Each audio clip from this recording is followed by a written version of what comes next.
Hello and welcome back to a brand new episode of the Pick a Side podcast. My name is Moran and I'm here with Riv and Andrew Velez, and this is now episode 111. In this episode, we will talk about the Cowboys versus Buccaneers thrilling season opener, best fantasy matchups for week 1, Cam Newton, TJ Watt's contract, Jamar Chase, and Curtis Samuel's injury. For the basketball portion of the show, we will give our early NBA MVP pick if the Lakers are beating the Nets, Shaq's comments on Ben Simmons, and our expectations for Christian Wood next season. This is now episode 111, and a quick Patreon and YouTube member shout out to Matthew Jimenez, Sean Solis, Shan, Davon McLaurin, Rice Family, John Pintavelli, Sean Triplett, Burner Hoops, Cat Stevens, Ben Mack, P. Dot, George Garcia, Hikari, Mateen, and Jay Aqua. That list is growing. The list is growing. It's growing bigger and bigger. And to get access to our Discord server, you can subscribe via YouTube membership or Patreon. And before we start the show, a quick word from our sponsors, the Daily Stakes. Most of the time when we bet, we aim for the stars, shoot for the dark, and hope our bet turns out correct. When you sign up with the Daily Stakes, that won't be the case. The Daily Stakes provides you with the same analytics used by professional sports bettors and sports books to give you the edge you need. You will have access to model projections, key stats, and confidence ratings so you can be educated with the bet you are making and feel comfortable with it. The Daily Stakes covers the NFL, NBA, MLB, NHL, and the UFC. Another awesome feature the Daily Stakes has is that they host weekly contests that give you a chance to win an authentic sports jersey. And all you have to do is answer games that are going to be happening that current week. There are 3 types of memberships. The Sport Card membership gives you access to one league of your choosing and the features mentioned before for $14.99 a month. The All Sports plan gives you access to all leagues they cover, the features mentioned before, and the ability to have a one-on-one session with the Daily Stakes team to guide you on your betting needs for $29.99 a month. And if you aren't sure about which one to choose, you can try the All Sports trial, which is $6.99 a week, and gives you all the features the All Sports plan offers outside of the one-on-one session and the ability to enter giveaways. If you are interested in any of these packages, you can get a 30% discount code when you use the code PICKASIDE at checkout. That is PICKASIDE, PICKASIDE at checkout. The link to the Daily Stakes website will be in our description box down below. Now we're back, and our Patreon list is growing, and we appreciate everybody that has subscribed to us on Patreon. And by the way, we are starting to do a Patreon exclusive episode where all of the topics on the episode will be done by people that are in our Patreon, and we have an episode in the works coming soon. When we find the time to record it, we're going to record it, and I think it's going to be a great episode. I've seen the topic list. You've seen it. Riv has seen it. We've gotten feedback from the Discord. Yep. I think it's going to be an amazing episode. Just for the record, it's a bunch of NBA stuff, and then it's a bunch of personal questions for Riv, me, and Drew. So I'm very excited to talk about that, and I'm very excited for this show right here. Definitely. NFL season started. The Let's go. Opener started. Cowboys versus Buccaneers. I don't think there was a better way to start the season than this game. I was watching it. I was excited. It had a bunch of offensive firepower, timely defensive stops, and a bunch of momentum swings. What are your thoughts on the game? Give me a quick recap, your thoughts. What was your biggest takeaway? What did you think? I'm going to start with you, Riv. Well, first of all, move your knee. Bro, Your knee is I all in barely my have way. any space as is. I keep You're hitting mad your knee. selfish. All right, whatever. The takeaway, it's crazy because I was watching the game. I was thinking like, all right, we got Bucs, Cowboys, and we got 2K coming out. It's gonna be a good night. It's gonna be a vibe out. Boom. I'm at work too, so it's like, all right, yeah, this is gonna go by in the breeze. But now I was watching the game, and Dak really, I don't even like Dak. I'm an Eagles fan. I hate the Cowboys. I'm glad they lost. Get that out the way. But Dak really looked good, all jokes aside. He looked amazing. He looked elite. They made him throw the ball 50+ times, and he looked phenomenal on almost every throw he did. CeeDee Lamb, he started off the game a little bit, nervous. That's that first game jitters, but he started to pick it up. Gallup, he looked good for a couple possessions, a couple drives. He looked really good. Amari Cooper looked amazing also. That offensive line was really good for the most part. And then Tampa Bay going to be Tampa Bay. Tom Brady's back there. AB was looking like back in the day, AB Gronk, the same with him. Mike Evans, he was kind of just like, he was losing me a little bit. For the most part, their guys, Godwin, AB, and Gronk, they did what they did. And, of course, that defense made some stops when they needed to make some timely stops. I just, I was watching the game, like I said, and I feel like Dallas had the game in their hands. It's just really what it came down to it for me was red zone inefficiency. I think if they would have connected more in the red zone, they would have scored. They probably would have won the game. I feel like that game was definitely in their hands, and they could have had it. They made some timely stops on defense, got a few turnovers. Granted, I don't think both of those interceptions was Tom Brady's fault, but nonetheless, you get the turnover Godwin, you get the strip on him. They could have won that game. Even then, at the end of the game, they was up 1. They hit the field goal. You give Tom Brady too much time on his hands. He ended up driving down the field. It was amazing the way he did it. He just did it it didn't look like he sweat one time in that drive. It didn't look like he panicked or nothing. He just went through and him and Gronk did his thing. But other than that, this was still a phenomenal game to start the season. That was a great analysis. You should call Stephen A. so you can be on First Take. I heard First Take is going to have guest appearances now. Oh, really? From fans, too. Like, Okay. even fans can challenge Stephen A. And if, I guess, he thinks you look the part, he'll have you on. Word. I guess ultimately it comes down to if you can speak well enough to be on the show. Yeah, we got to go on pick us. We got to go tag Audition? First Yeah, Take. exactly. Tell That'd him be to hot. pick a side on That'd First be Take. mad lit. Three of us versus Stephen A. I'll be on Stephen A's side, though. Take on you two. Good. Okay. You'd lose. Yeah, exactly. I don't know. You have if we'd Stephen A. lose. You'd lose. And then him on the same Yeah, team, like, too. you'd So they're lose. really done. So a few takeaways. Like you mentioned, Dak Prescott is like that. Now, there are obviously some concerns with his lower half, the ankle injury, of course. Then he had the shoulder injury in preseason. Wonder how that was going to hinder him.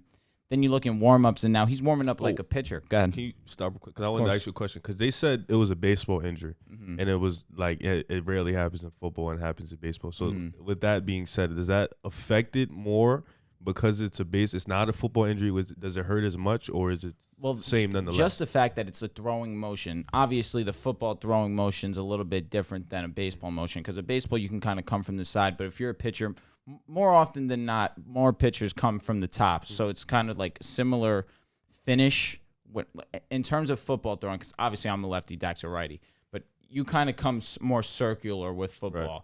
So that's why what I was going to mention was in the warm-ups, he was doing pitcher-type workouts to loosen up before the game because it was a baseball-type injury. So that's the type of warm-ups that pitchers do. And it was interesting to actually see him go through that routine because I haven't seen another player take that approach.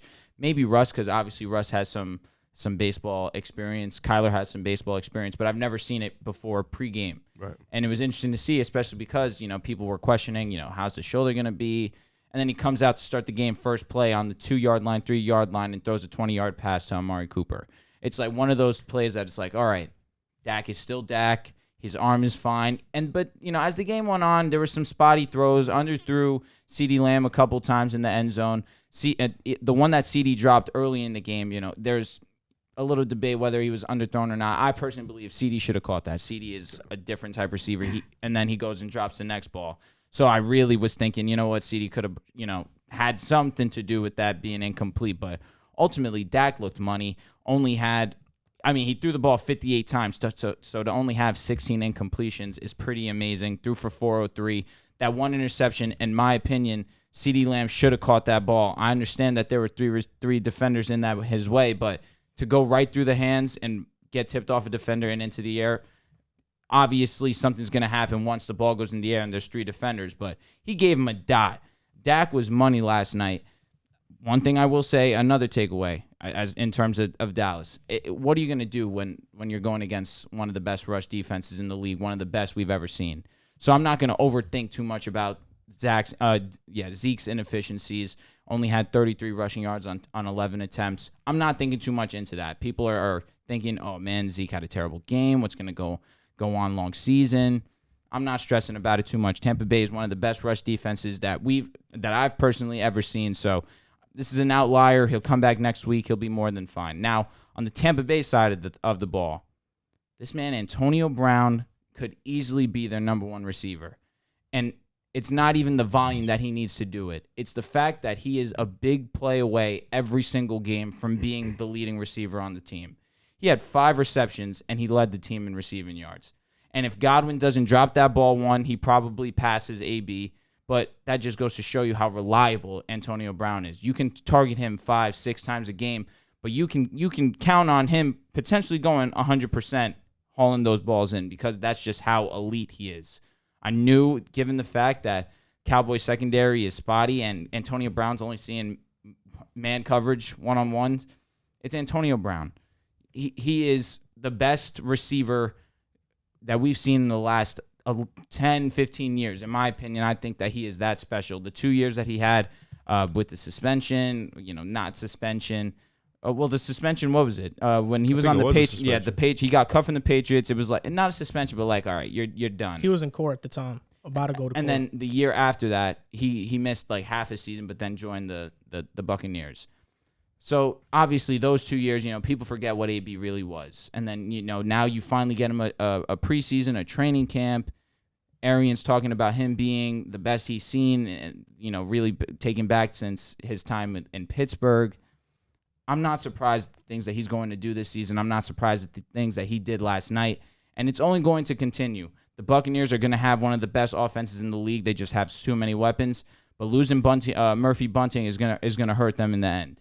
Now you see him, that arm injury was very ugly. Shannon Sharp was saying how he had an arm injury similar, and he's going to be out 4 to 5 weeks. Who knows? Shannon Sharp's a different type of body, so obviously Bunting's smaller frame, so maybe it'll be a little bit longer for him to come back. But if he's out, that secondary is really hurting. And we saw, obviously, Dak has Amari Cooper and CeeDee Lamb on the opposite sides of each other, so the secondary is obviously going to struggle, but regardless of that, they did not look good. Amari and CeeDee could do whatever they wanted. And with Bunting going out, even though Bunting did give up that touchdown. Dean a lot. No, for sure. Dean got cooked often yesterday. And if Bunting's going to be out, who was one of their better corners last season, I'm not looking forward to watching the secondary go. My biggest takeaway from this game is that the Cowboys missed a bunch of opportunities in this game and should have won. First of all, the biggest one of all, Greg Zuerlein missing 2 kicks.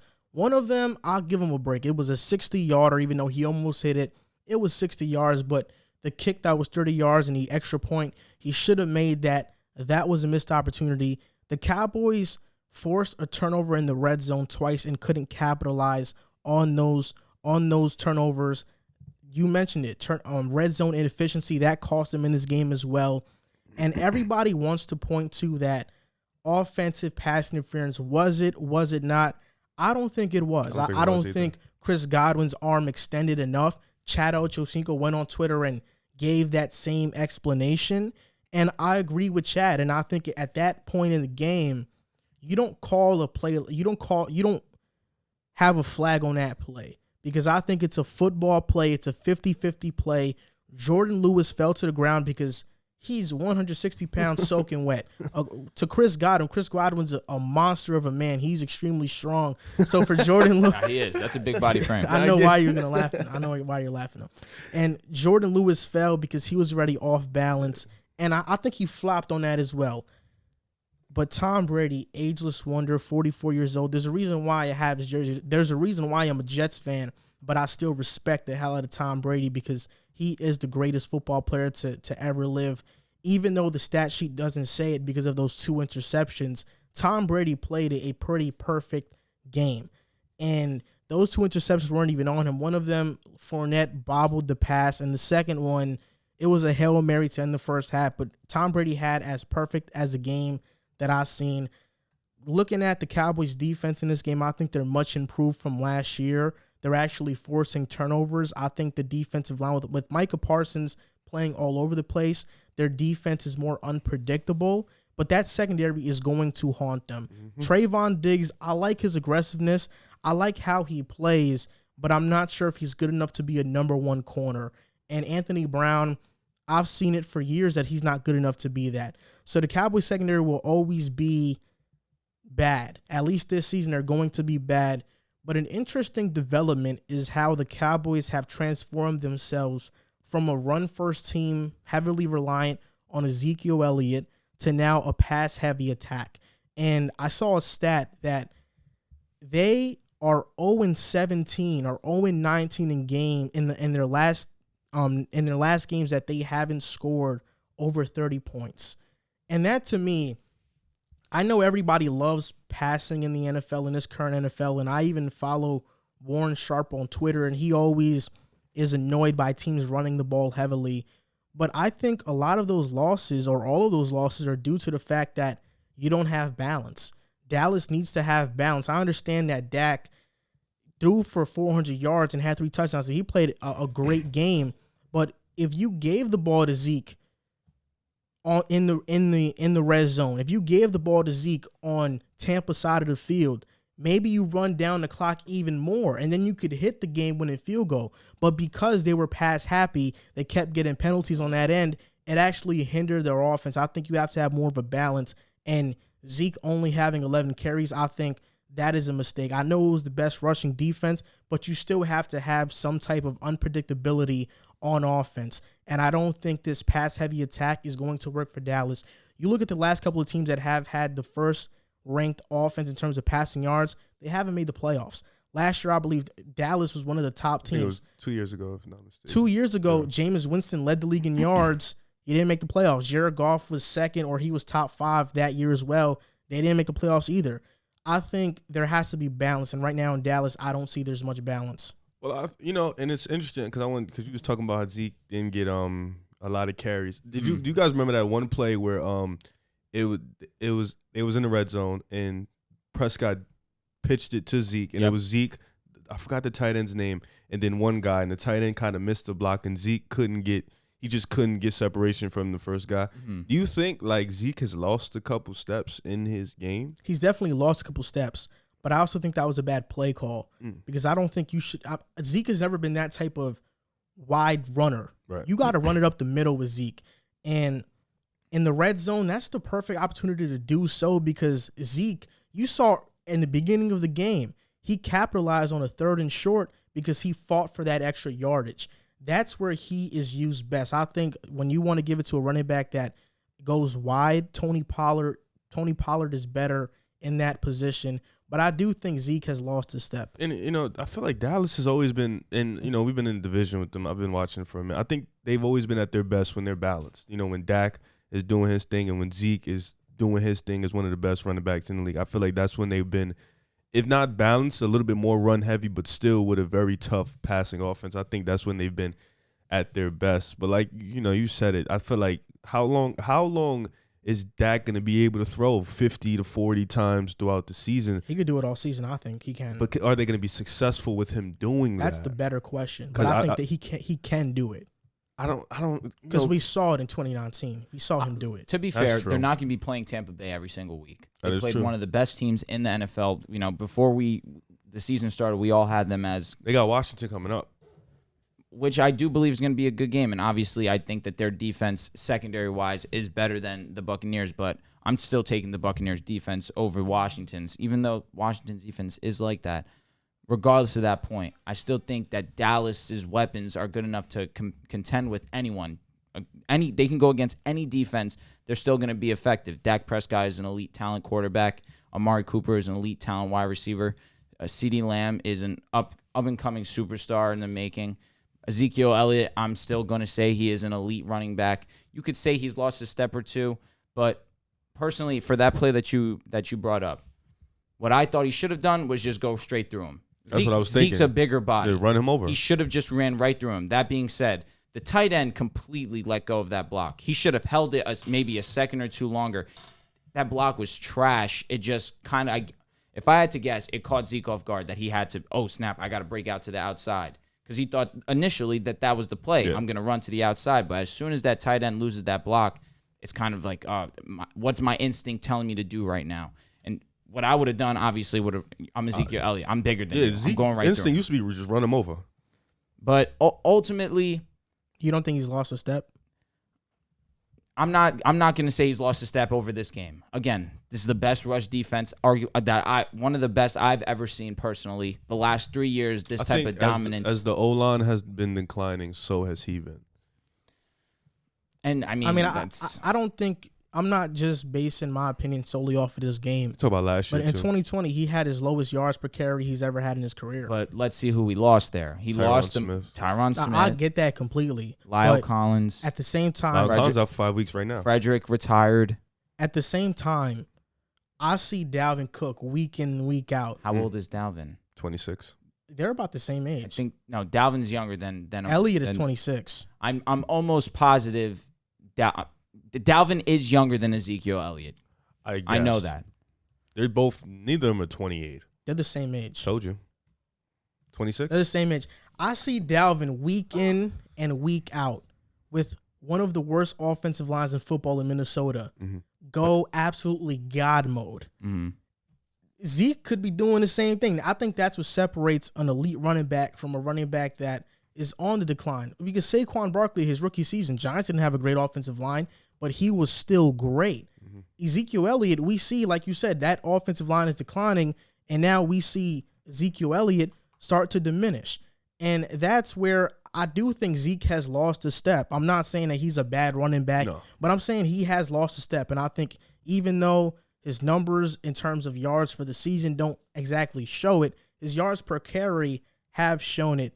And I also think Mike McCarthy didn't do a great job calling the game yesterday, because on the first field goal attempt by Greg Zuerlein that he missed, that was a 30-yard field goal, I thought the Cowboys should have went for it there. You know, when you're facing the Super Bowl champs, the defending Super Bowl champs, you have to score touchdowns, not field goals. And on that kick, Greg Zuerlein missed it that badly. But I thought Mike McCarthy didn't call a great game exactly. So to go off what you said about Dalvin and Ezekiel has had 322 carries, 242 carries, 304 carries, 301 carries, 244 carries. Dalvin's only clipped 300 once, and it's 312. And in Zeke's rookie season, he had 322. So, and Dalvin's only been in the league 4 years, so that's probably why I thought that Zeke was older than Dalvin was clean. But to lose a step after consistent 300, remember Zeke's rookie year, though, Dallas had the best offensive line in the league. They did, but he still did his thing regardless. And then the year after that, he was solid. The year after that, he rushed for 1,400 yards. I get what you're saying. Zeke has been amazing, but you talk about all those carries. He's had a lot. He's taken a lot. Yeah, he's had a lot. So you don't think because of all those carries, he has lost a step? I think last season, even still, he still rushed for 979 with no Dak, no offensive line that he's been accustomed to. It's one game against an amazing rush defense. I understand what you're saying. You know, last season he wasn't the same running back, but it comes to a point where, all right, Andy Dolan's my QB now. Ezekiel Elliott's my running back. Who am I game planning for? I'm game planning for the game changer Ezekiel Elliott. At least me personally. I can take the chance and put 8 in the box because we're gonna completely take this guy out of the game and we're gonna force Andy Dolan to beat us.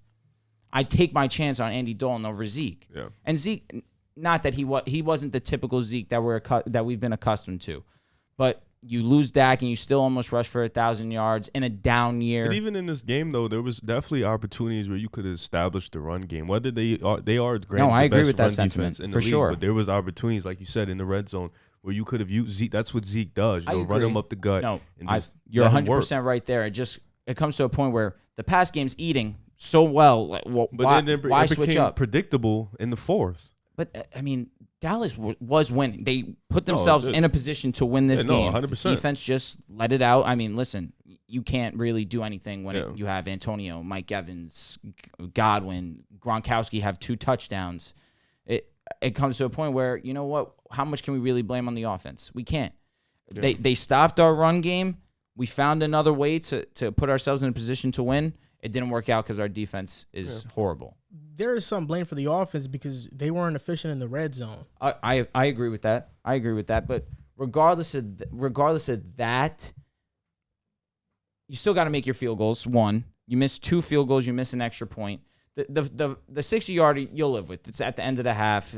It's 60 yards. Yeah, exactly. But the 33-yard is inexcusable. Mm-hmm. You know, you look to have points in that avenue. Exactly. The extra point, too, is huge. It's just a momentum switch, just instant.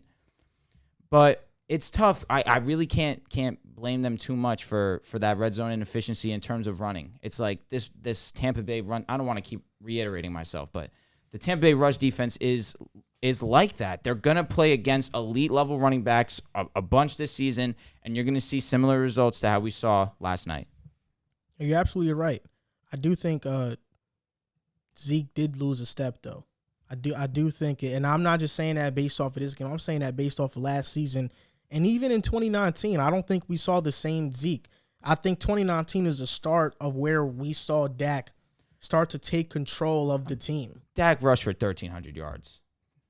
Zeke in 2019? Mm-hmm. I get it. Yeah, I get it. The numbers look awesome. What was the carries per? What was the yards per carry? Yards per carry. Okay, this is wrong. Y per R? Yards per reception? No. Yards per carry for Zeke in 2019 was 4.5. What was the year before? 4.7. And his rookie year was 5.1, which was the highest of his career. No, his rookie season was unbelievable. Oh, it was ridiculous. Oh, my God. That's what running backs are. They start off great, and then they slowly decline. Dalvin's an anomaly there where he started off all right, obviously had the torn ACL, wasn't amazing sophomore year. Didn't Derrick Henry start off like a little bit slow? Agreed, yep. Derrick Henry didn't start off slow. It's just his rookie season, they had DeMarco Murray there. And then Deion Lewis and him were splitting for whatever reason. Derrick Henry every season is up to his rushing yards by 500. His rookie season, 500. Second year, 1,000. Third year, 1,500. And this past year, 2,000. He's a freak of so nature. maybe he could go for 2,500. Imagine. He'd be the first running back to ever do it. 17 games. We're going to try something new with this topic, and this is a fantasy football related topic. And we're going to talk about our best fantasy matchups for week 1. So if you guys are playing fantasy and you haven't set up your lineup, or you're like in a 1 week lead and stuff like that, you guys can maybe use some of this advice to set up your fantasy lineup, and we can help you out like that. So best fantasy matches for week 1. I'm going to start with you, Drew. Who do you have? So I'm going to give 2 at the quarterback. I'm going to give 2 at the running back. I'm going to give a few at wide receiver and only 1 tight end because I know tight ends, it bores people, and they're not the most exciting player when it comes to fantasy.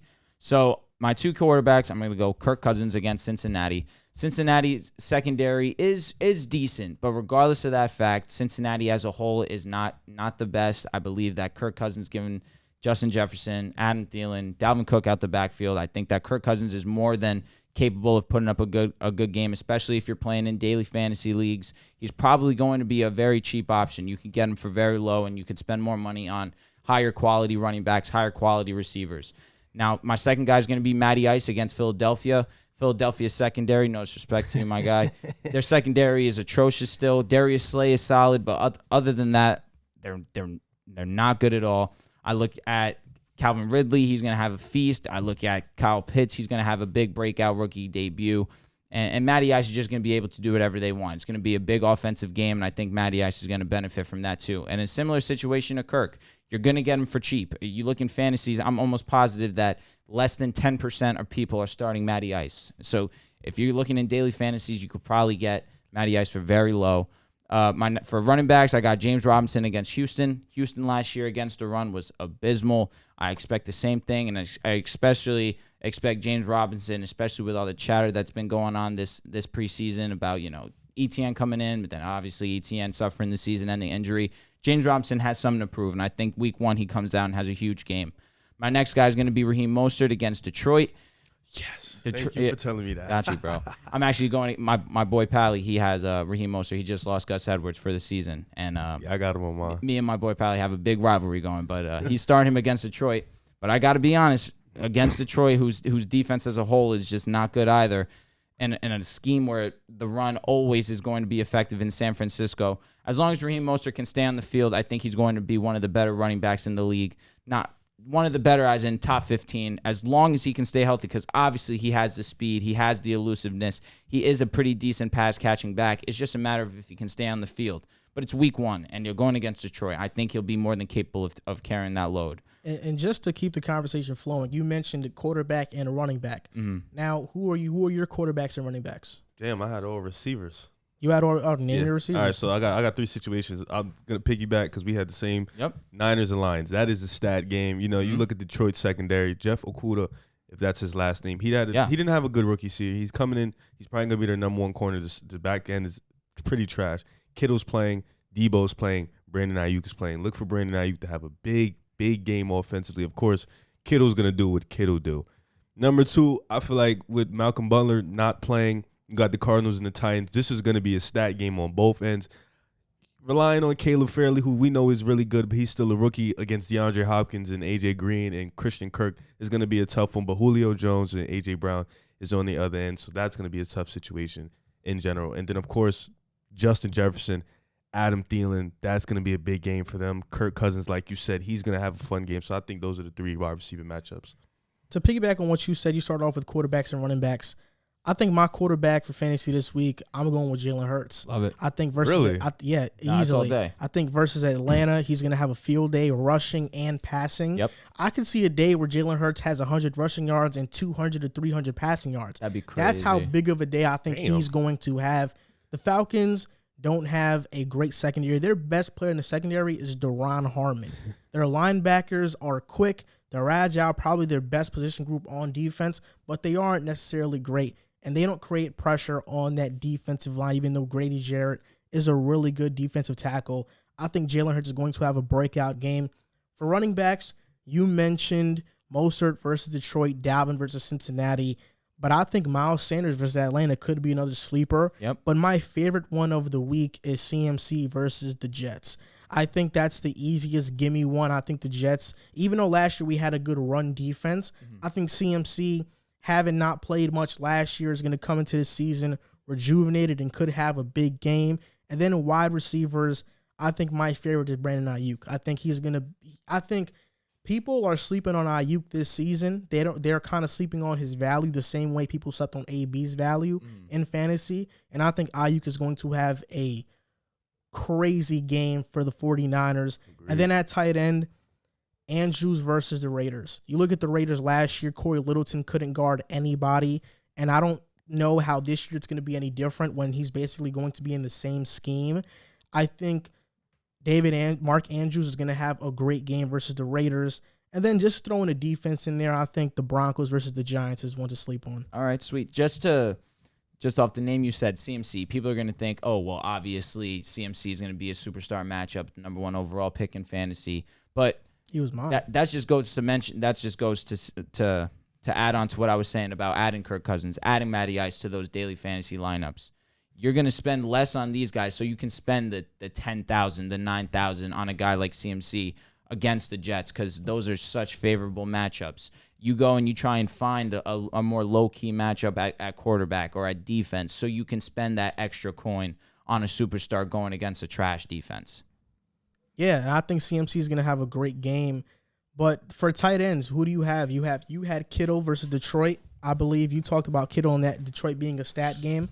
You can even talk about piggyback on what you said, Philly versus Atlanta. Yep. Dallas go there and Zach Ertz. That's who I had. Versus Atlanta's defense. You can talk about them. But I think Kittle being that, Jimmy G starting. Jimmy G and Kittle have a lot of chemistry.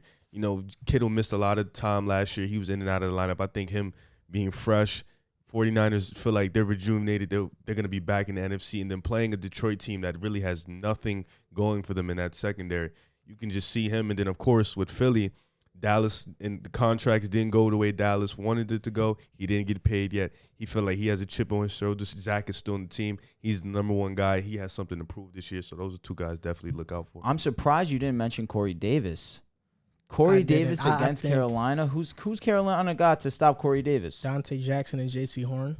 I just don't think that they're going to be able to. It is going to be a force. I don't think they're going to stop him. It's going to be a force feeding of the ball to Corey Davis. I think Elijah Moore is a sleeper for the Jets.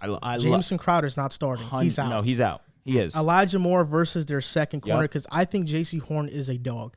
But you think he's going to show that week 1? He possibly can. I mean, in college, you look at the list of receivers that J.C. Horn matched up against in college, it's all basically Pro Bowl level guys in the NFL. And he did very good against them. Do you know any of those guys off the top? Not a big deal. DK Metcalf, Justin Jefferson, Jerry Jeudy, Henry Ruggs. Basically, all the receivers you can think of that were drafted high these past 2 seasons, J.C. Horn went one-on-one against in college. And he did his thing? Some of them he got exposed. Some of them he didn't, have his best game. But for the most part, he did hold his own. I do think week 1, I'm not going to be jumping the board on thinking that, J.C. Horn's going to be lock up on Corey Davis. We've seen Corey Davis last year finally have a real breakout season, in my opinion.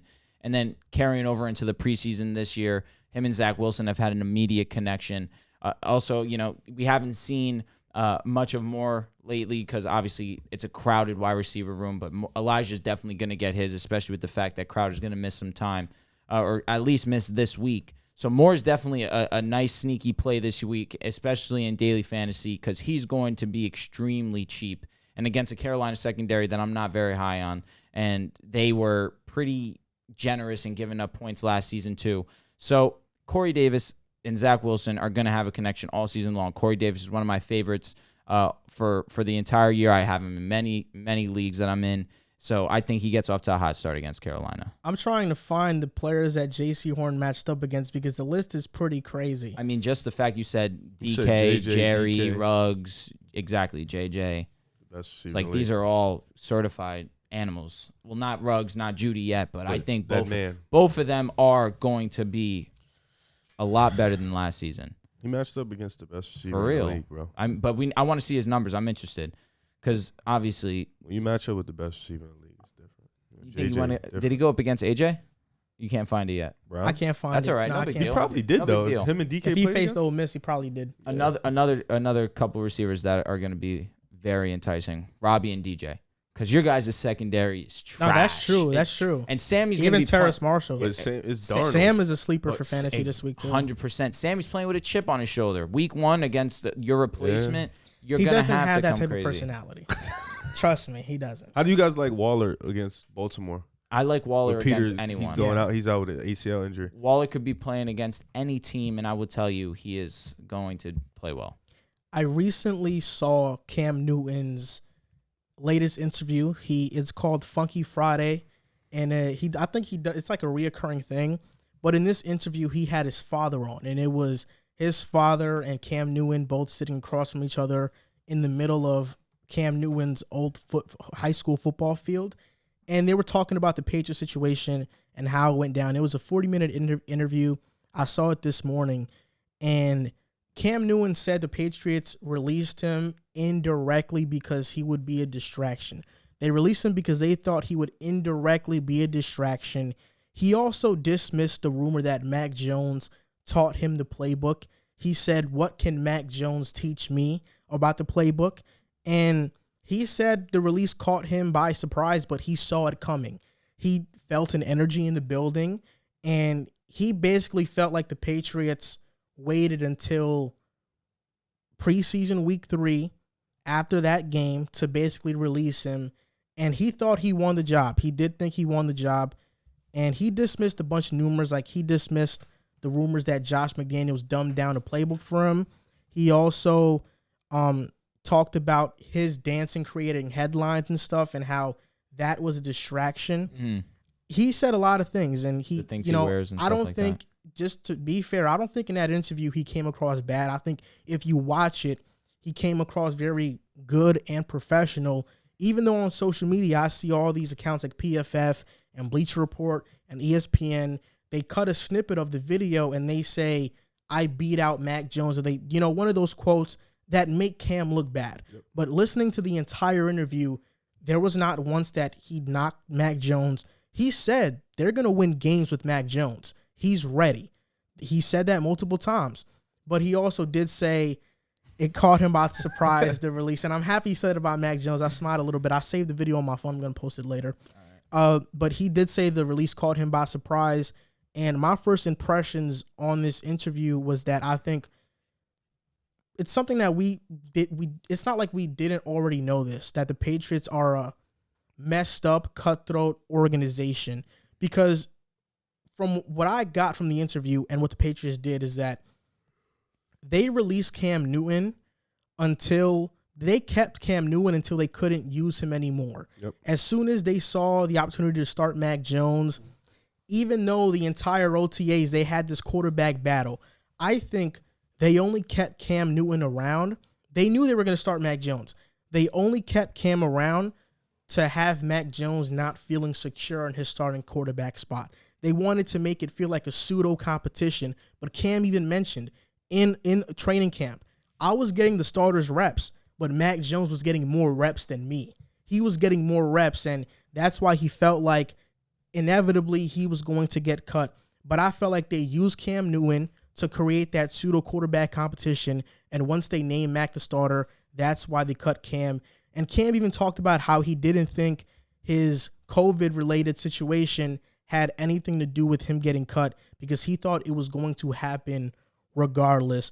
I thought what the Patriots did was messed up because Cam in that interview admitted that if they asked me to be the backup quarterback to Mac Jones, I would have done it. So obviously it's not like he had this ego that he wanted to be a starter, he wanted to be out. He was willing to be a backup, but the Patriots obviously didn't want him to.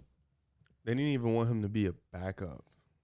But in terms of the distraction thing, it sounds crazy, but I understand what they mean by that. Players was just caught dancing during practice right on Twitter, doing the same thing Cam does. But not a distraction like that. A distraction in the sense of, oh, wow, Cam's not the starter. Media is going to be a lot more critical of Mac Jones because you have a guy like Cam Newton as their backup, because obviously Cam has had success. Cam is a pretty big deal. He has the spotlight on him. He's had the spotlight on him for as many years as he's been in the NFL. He means something to the culture. So in that sense, of course, I understand what he means by being a distraction, or what team might think of him being a distraction. But ultimately, to cut him, in my opinion, well, I feel like that was a bit harsh, a little bit too underthought. I just think that Cam Newton brings something to the table that not many backup quarterbacks give you nowadays. I mean, let's list the backup quarterbacks that are really solid in the NFL right now. Mitch Trubisky. I guess you could say Andy Dalton, because he'll end up being a backup. That's really it. Now, I mean, Gardner Minshew in Philadelphia. Gardner Minshew, Taysom Hill. That's the list. Oh, if you're gonna say that, Trey Lance. But there's a rookie. They're coming in. They're gonna So then be Jimmy G.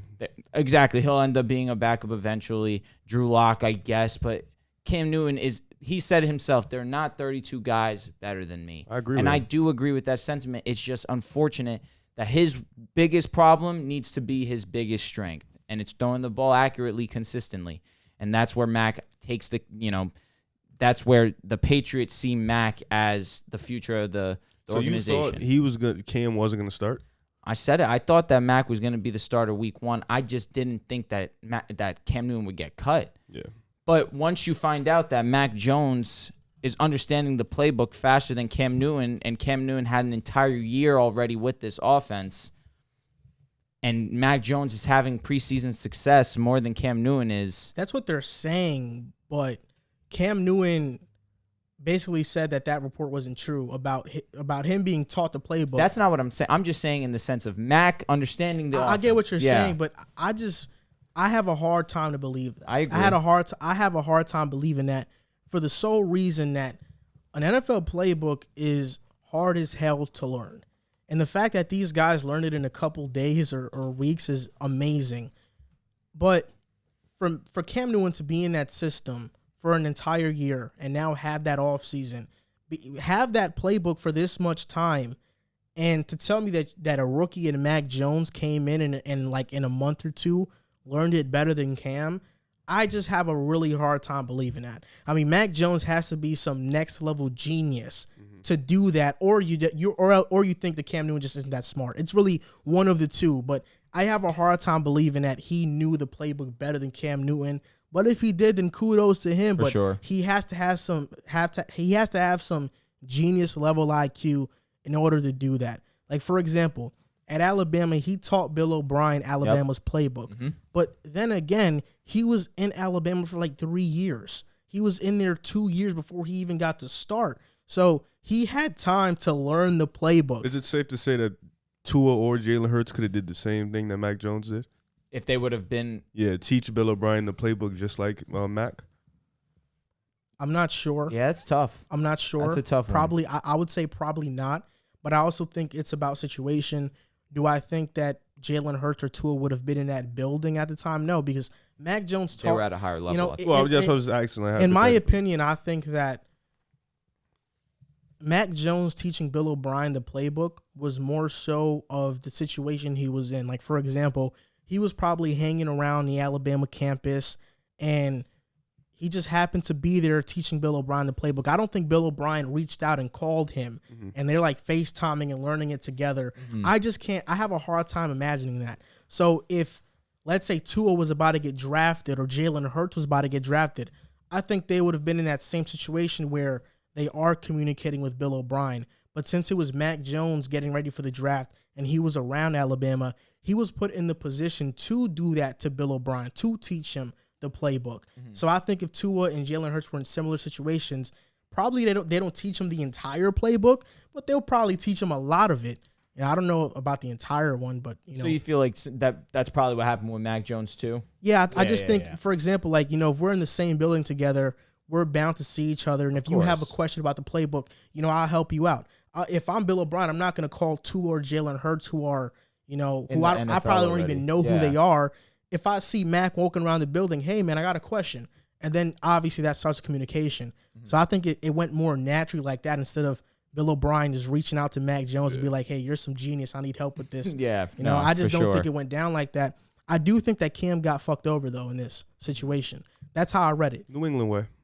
Yeah, and I've also heard multiple times from people that I know personally that know players that have played for New England.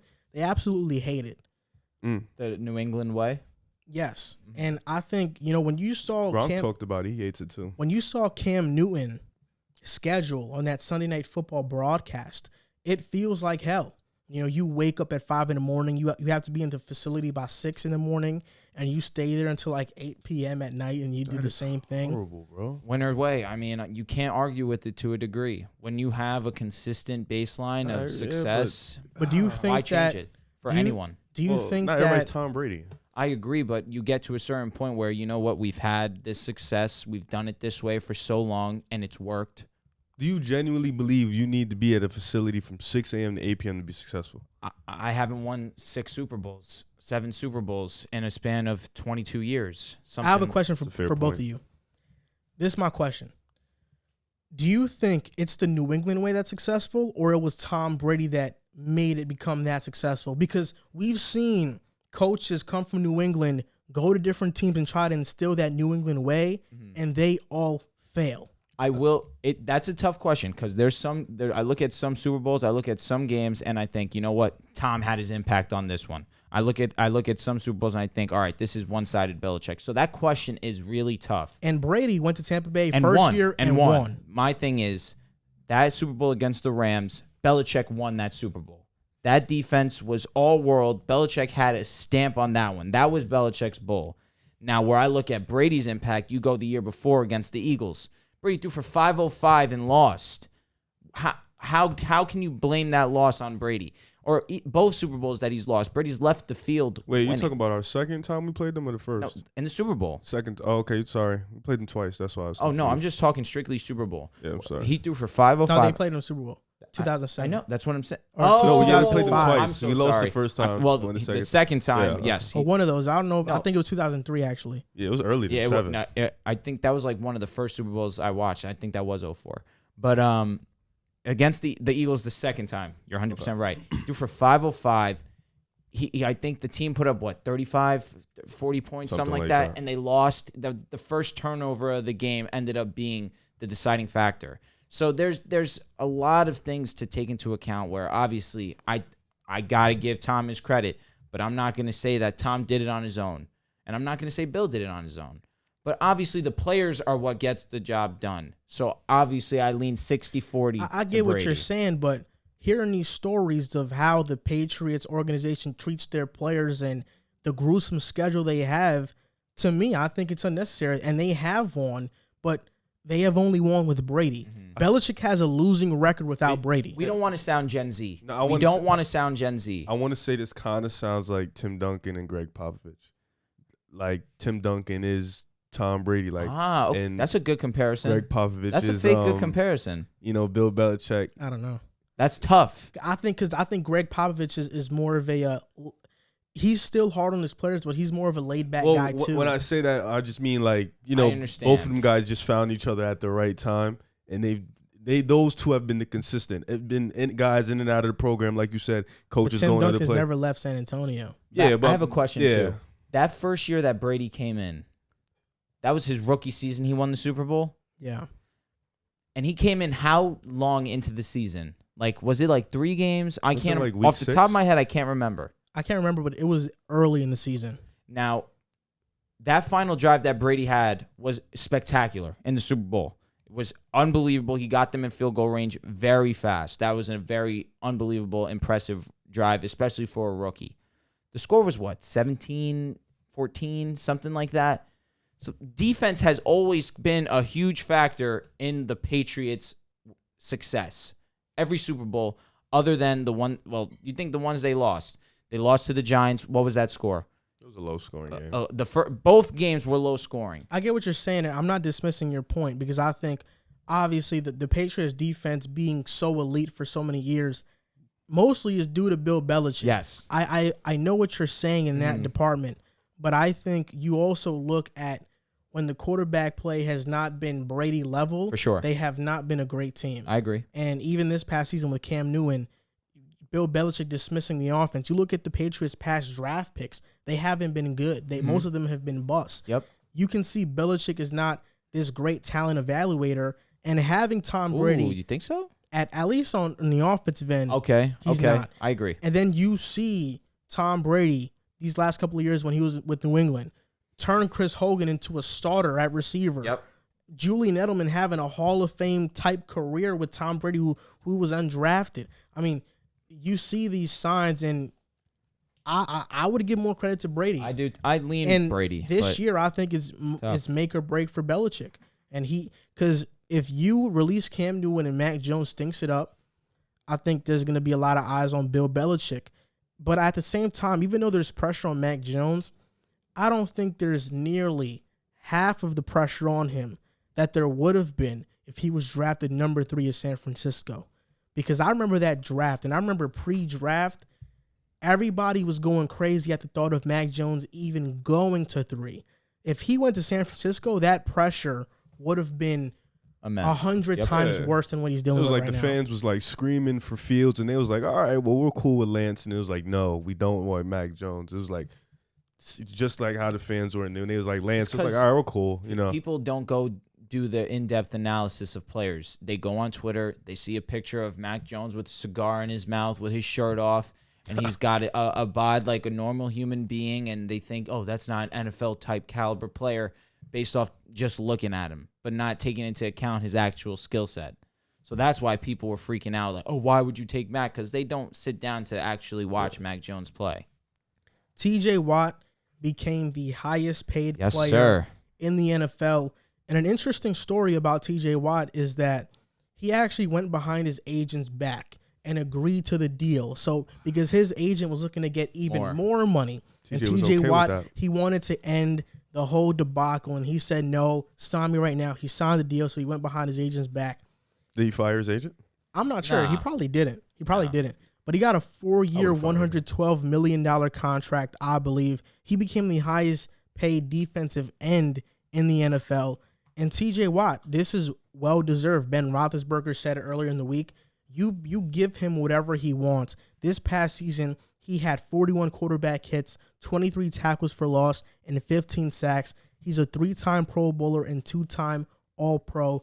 And as great as these accolades sound, I don't think that he's even as good as J.J. Watt when J.J. Watt was at the same age doing what he did. No way. Because J.J. Watt was a different animal. He was a different beast. But and that's not disrespectful to say. Yeah, because TJ Watt is still elite. Now that they have secured TJ Watt, where do you think the Steelers' defense is going to rank this season? And last year they were 1. In points allowed? I'm asking. They weren't 1. Rams were 1. Okay. They were definitely like a top 6 defense in the league, though, last year. They went 11-0, 10-0, whatever it was. They folded after that. They had the 3rd best defense in the NFL. Okay, take that into account.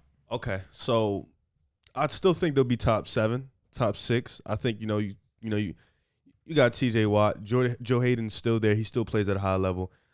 Them getting Minkah Fitzpatrick, if I'm not mistaken, not late into the season, but they didn't have him the whole last year. I think it was in a trade. It was 2 years ago. 2 years ago they got him midway, and then they had a full season last year. He had his full season in the system. Now he's back. He's fully, they still got him. You still got that defensive line. Now you get to keep TJ Watt. I don't see why they make a drop-off. They still got most of their core guys on defense. I think they'll definitely be a top 5, top 6 defense in the NFL. That offense just has to catch up to that defense. And if they can contain the consistency throughout the season, I don't see why they can be as competitive as they was last year. Last year we saw them go 10-0, 11-0, whatever it was, and that defense being as elite as it was. Now, people were trying to throw out that they wasn't playing competition at the time or in the beginning. They were playing bad teams. But still, you play who you play, and you got to guard who you guard. And I think on defense, they still have the weapons to compare with any defense in the league. So I think they'll be top 6, at least. I think they're going to drop off from 3. I think asking them to be 3 with losing Bud Dupree, losing Mike Hilton, losing Tyson Alalu, right? That's how you pronounce his name. He came back. He's still there, yeah. I'm bugging?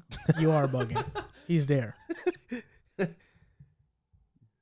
Are you sure? He's there. Bro, just look it up. That's what I'm looking at. He's gone.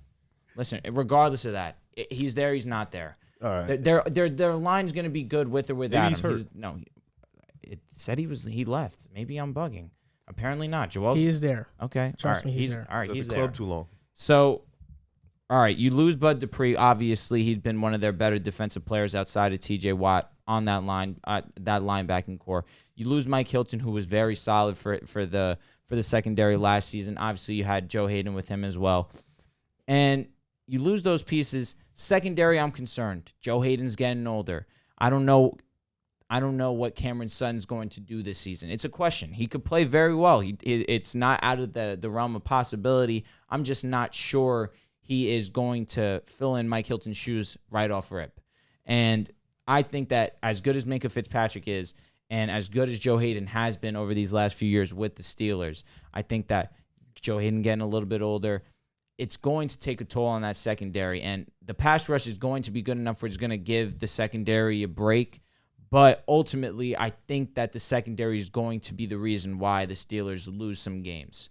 I think their offense is going to be obviously plays a part in that, as in it's been a little bit inconsistent the last few seasons ever since they lost Le'Veon, they lost Antonio Brown.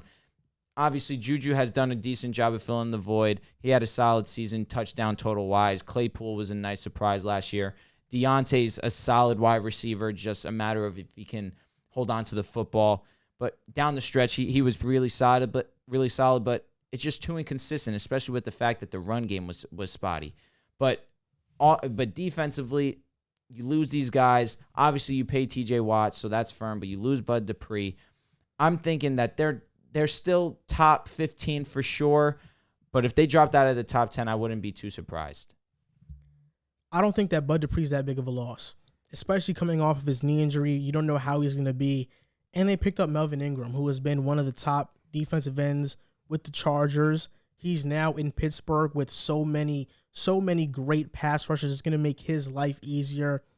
The Steelers did face pretty weak competition last year. The Giants, Broncos, Texans, Eagles, Browns, Titans, Ravens were their hardest stretch of games. Then you go on to the Cowboys, Bengals, Jaguars. It was a fairly easy schedule. They faced tougher competition down the stretch. And you look at this season, they start off week 3 facing the Packers. Then they face the Seahawks week 5. Then they have the Browns, the Chargers. They have some tough games. The Titans again, the Chiefs, the Vikings. They have tough games this year. But I still think this defense is good enough to be elite. I think their defensive line for sure is elite with TJ Watt coming back. Definitely. He was going to play regardless, but now you have him long term. Tyson Alualu's coming back from injury. He's off that IR. He's there now. Stephon Tuitt, Cameron Hayward, Melvin Ingram. This defensive line is going to be dominant. And Devin Bush last year was absolutely amazing. Yep. He had his ACL injury, but I think he's going to be back this year. And even if he's not 100%, they have Joe Schobert to kind of take off the load. And Joe Schobert was an amazing linebacker with the Browns. Didn't get noticed in Jacksonville because it's Jacksonville. I don't think Mike Hilton was that big of a loss. Okay. And I think Cameron Sutton is better because he can play outside and he can play inside in the slot. I think this year they're going to have Justin Lane play the slot. And I think Cameron Sutton is going to be that outside corner Last year, their starting outside corner was Steven Nelson. Yep. I think Cameron Sutton is better than Steven Nelson, and last year he really impressed me. Justin Lane is a name to look for because he can be that potential breakout player for the Steelers this year. And Akello Witherspoon, I think, is also a guy who was solid on the 49ers. He went to Seattle, but I guess they didn't want him anymore, and now he's in Pittsburgh, and I think he's a pretty solid corner. He's not a game changer, but he's a solid corner. I still think this is a top 5 defense in the NFL, and even though I don't have the Steelers winning the division, I think they're getting slept on. That's a tough division. I think they're getting slept on because people don't view Ben Roethlisberger as one of the top quarterbacks in the NFL, but coming off elbow surgery, having that elbow injury, 1 year later, throwing for 30 touchdowns and having 4,000 yards passing, he was phenomenal. If it wasn't for Alex Smith coming off of that gruesome leg injury, Big Ben would have won Comeback Player of the Year. For sure. And they were even debating whether he should win it because he came back and had a great season. Alex Smith just came back and played. Alex Smith was a below-average quarterback, but they gave him that award because it was a sympathy award. It was a straight miracle of God. He even laced up. I understand what 100%. you're saying completely, but if we're going by what the definition of the award is, I understand. It's a player coming back from an injury or an off season and playing great. Alex Smith, what he did was great. What did he play great? He didn't play great, but I would have given him the award regardless too. I would have done the same thing because Alex Smith, I saw the documentary of him getting that surgery. Crazy. They were about to amputate his leg and he came back. But Big Ben, any other year, he's winning that award.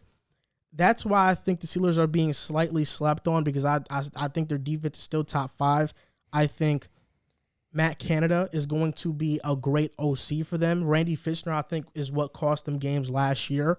And now the Steelers are ready to make a run. I'm not sure where they're going to finish, but I do think they're going to be in the playoff race, and they could even surprise me and finish at the top of this division. It really depends on Cleveland because Cleveland, they were good last year. They surprised us in the playoffs, but they also didn't face much competition. They played in fact, Pittsburgh. they were outscored by their opponents last year in the regular season. They didn't score more than their opponents, but they still won games. That is a stat to look at carefully because did the moves they make this offseason warrant them being at the top? You don't know. That's a big question mark. But regardless, I think the Steelers are being slept on this season. Another thing to add, Joe Schobert going and getting added to that linebacking core is a pretty big get for them too. Schobert was really solid in Cleveland. Then he went to the Jaguars, right? He had a stint there. Obviously, the Jaguars weren't successful, but now you bring Schobert into an effective defense.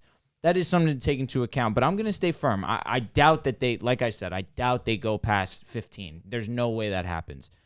But I don't think it's out of the realm of possibility that they drop around 9, 10, 11. I don't think they go out of 10. Just because that secondary, I'm not a huge fan of. Terrell Edmonds is not good. He's not a good safety.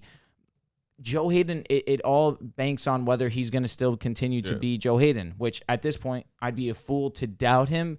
But at the same time, Father Time catches up on everyone. And cornerback shells life especially, too. It's a lot of wear and tear. And in this NFL, you have to be borderline perfect. And there are a lot of good receivers in the NFL. In that division, there's not the greatest weapons wide receiver-wise. I only see Cleveland and Cincinnati. No, that's what I'm saying. In that division, they're not going to have to worry too much about receivers other than Odell. I think Marquise Brown is a problem. He's not a problem. I think that he finished the season Odell, last year Landry, very good. Boyd. Landry, he's falling off, unfortunately. He's better than think Brown. Brown is a problem and Landry isn't? Well, Landry is he's shown a decline from the year Landry's prior better to than this Brown year. Still. Yes, because obviously Landry has shown more. But Marquise it's not Brown, even that he's shown more. Last season he was better. Is Brown even better than Sammy? My thing is, I agree with that sentiment for sure. Marquise Brown second half, impressive. Is Brown even better than Sammy Watkins? Yes. I don't know about that. Yes. The thing is, though, like we're digging too much into Marquise Brown, even though I do think he's good. He's a good receiver, in my opinion, especially from what I saw from him that second half of the season last year. He's okay. That's fine. He's okay. That's fine. T. Higgins, Tyler Boyd, Jamar Chase. That's where you're gonna they're gonna really see they're really gonna be tested 2 times a year against a solid wide receiver core. And there's not enough talent in this secondary outside of Minka for me to feel comfortable putting them into a top 3 position again. Talking about receiver, you mentioned Jamar Chase. Mm-hmm. He has made headlines because he talked about the differences between the NFL and the college football. And Jamar Chase basically talked about his issue dropping passes in the preseason. He said that him not playing football in a year was one of the reasons why he could have been struggling, even though he said that's not an excuse. But he also talked about the differences in the balls. The NFL ball is a bigger ball, and there aren't white stripes on the ball, so you can't really locate where the ball is coming from. It's harder to locate. And that comment got spinned off by a reporter or by one of these news websites. And the headline was basically Jamar Chase says it's tough to catch the NFL ball or it's harder, one of those two. And Jamar Chase rebutted that on Twitter and basically said that he never said it was hard to catch, and people are mixing up his words. He said it was hard to locate. No, he just said there's a difference in the ball. Yeah, he never said it was hard to catch, though. So Jamar Chase, regardless of what he said or what he didn't say, in the preseason, he did struggle. He didn't catch the ball, even on screen passes, even on short passes. He didn't catch the ball. Do you think that this is something serious, or by the middle of the year, we're going to totally forget that this happened? Because right now, he's becoming a meme. CeeDee Lamb dropped 2 passes yesterday, and they said he was Jamar Chase in disguise. So obviously, he's already being memed. I think it really has more to do with him missing a year of football. I really think that's the thing right here. I think when you play a game consistently, and then you just take a year off, you can train as much as you want, but you're not going to have that full game experience on a day-to-day basis. You're not going to have that weekly game time experience. So the game is going to feel a bit rusty to you, especially when, now you went from just straight college to the NFL. So it's already a different vibe, a different feeling. So I think, in terms of him talking about the ball sizes, I mean, yeah, but I think it really is more of the fact that he just missed a year of football. That definitely puts a toll on your body, and that definitely puts a toll on the way you have to basically adjust twice, because not only did you go from college to the NFL, you missed a whole year of your last year of college. So now you have to adjust from the college to the NFL. You have to adjust back to playing football, because then no matter how many trainings you do or workouts you do, it doesn't get you that adjustment until you actually start playing real games. So I think it's more credited to the fact that he missed a year. And he's going to be fine late in the season. He just has to get adjusted, figure out the game. But he's going to be more than fine, but probably by like week 8, week 9. This is tricky because I think Jamar Chase is absolutely nasty at football. However, he has not looked good this preseason at all. Really not good. And it's also due in part to, obviously, there's been some issues just as a whole on that offense. Joe Burrow hasn't been the same since coming back off the ACL. It's a crowded wide receiver room, so it's a lot of pressure in the sense of, all right, obviously I know I'm amazing, but so is this guy, and so is this guy. And not everyone has the same mentality that the Buccaneers have taken, where obviously Antonio Brown is just grateful to be playing. And obviously he knows that Godwin and Evans are going to get theirs. But in this scenario, it's, all right, we got 3 guys that are more than capable of being solid wide receivers. I know that I'm a top 5 pick in the draft, but I just missed a year, and something's not right now. I think he will ultimately be fine. He's Jamar Chase. He has the physical attributes to be a superstar wide receiver. I just don't know if it's going to be this season. He could definitely show flashes of it. He has the same quarterback that he had in college, so there's that timing or that dynamic. Exactly, that dynamic of the game that that he doesn't have to worry about specifically, that other wide receivers have to go through. But I just think that taking the year off, you need to get into physical football shape, and it could take him a few games. Like I said, we'll see the true Jamar Chase next year. And we might see the true Jamar Chase even 6 games, 5 games in. But it's not going to be immediate, and people are going to be on him. And if he's not mentally tough, the league's going to eat him up quick. But I don't think that this whole ball scenario is going to be anything to think about. Truthfully, I mean, it's people mixing up words. And ultimately, that's just what the media is going to do, and he has to learn that early in his career. I hope that Jamar Chase doesn't have the mentality that you just mentioned.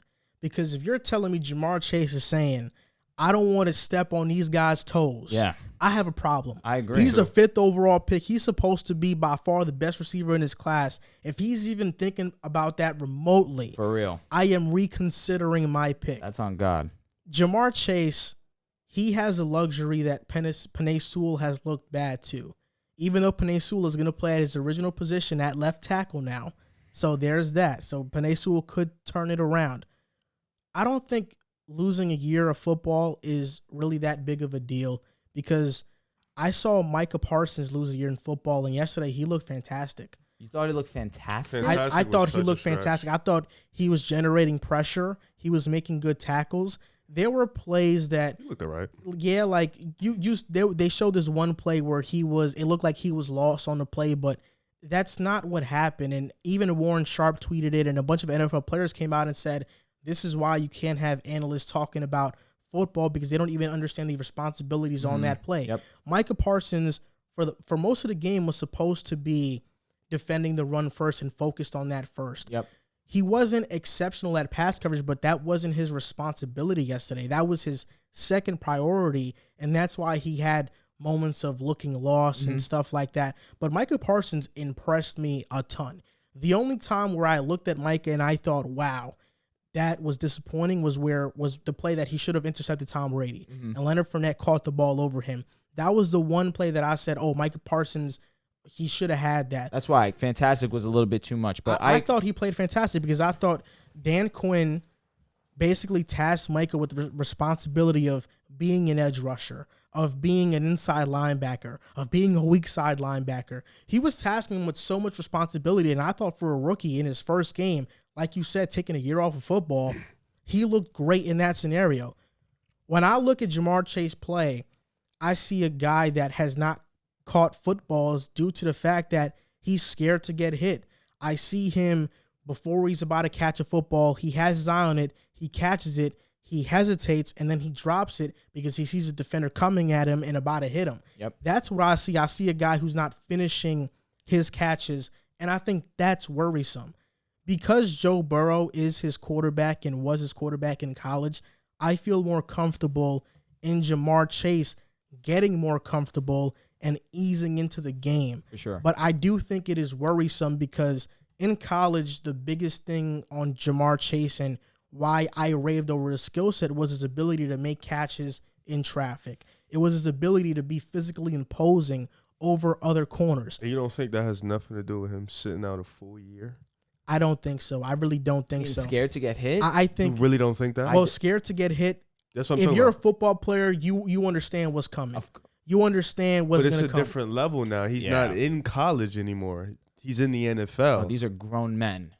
If you think, if that's really what's bothering Jamar Chase, that's more worrisome than anything else. I agree. That's more worrisome than anything else. No, we're all agreeing. I do think it could have a slight impact, but if you're a great player, that shouldn't have an impact on you. I agree. Well, it's only been preseason. Jamar Chase, I raved about him because he was a physically imposing receiver. He had a physical advantage over corners. We all knew pre-draft that he wasn't the greatest separator. So if he doesn't have that in his game, the ability to make catches in traffic, the ability to physically impose the corners that are guarding him, he is just another guy. And I'm not sure if Auden Tate is worse than him if that's the case. Wow. Because Auden Tate, I think, is a hell of a receiver. He just hasn't had the opportunity in Cincinnati. And when put him on Jamar already is... I'm not giving up on Jamar because I love Jamar. And I said pre-draft I would draft him over Penei. Just to put him in the same conversation. No, I think right now you could do it slightly because I think Jamar Chase has not shown nothing to say that I'm this elite guy. And Auden Tate I think he's a hell of a receiver. I think he's a 700 to 900 yard receiver. So should Auden Tate have gone 5th overall? I'm not saying he should have gone fifth overall, but right now, well, to counter that point, we could be looking back 5 years from now and saying Jamar should have not gone 5th overall. I know right now in the moment we're saying he was a no-brainer guy, but every year we have somebody like that. Like Marquise Brown was the first receiver taken in his draft, and he's not remotely the best. But he wasn't top 5. He was in the 20s. Yeah, but he was the first receiver taken in his draft. Mike Williams was the first guy taken in his draft. So we have those receivers in every draft that are the first ones to be taken, but they aren't the best. But was Mike Williams or any of these guys compared to physically Randy Moss? Mike Williams was. Mike Williams was not getting compared to Randy Moss. At Clemson, compared to Randy Moss. He's like 6'5". Jamar Chase was the only one speed, route running, ability to catch over people. But Jamar's not a great separator.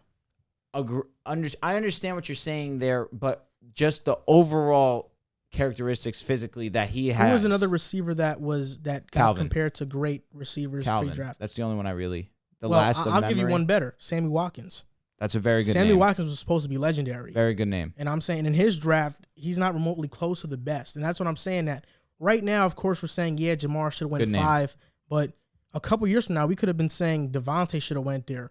Waddle should have been the pick. We could be saying all this different stuff, so right now it's really a toss-up. I know, but just to say Auden Tate right now, I think Auden Tate's a really good receiver. You could think he's a very good receiver. I think he's better than Marquise Brown, honestly. Marquise Brown was tied for 15th in touchdowns last year. Okay. He had 8 touchdowns. I actually searched up his second half stats because they were good. He had 6 touchdowns. 38 yards, 14 yards, all right, touchdowns, 0 yards. Touchdowns. I just want to see his production yardage-wise.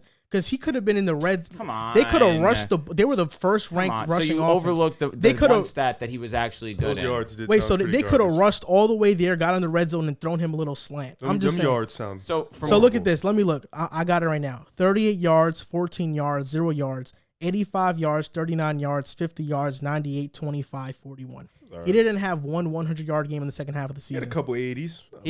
He had 2 touchdowns, 1 touchdown, no touchdowns against the Jaguars. 1 touchdown, 1 touchdown, 1 touchdown. It's like he obviously leaves out. Right. Exactly. This You're naming me touchdowns. I want to see his yardage. How much of an impact did he have? The one stat I actually mentioned that's worth mentioning, he's just like, all right, no. Why would I bring that up? Because it's not going to help my point.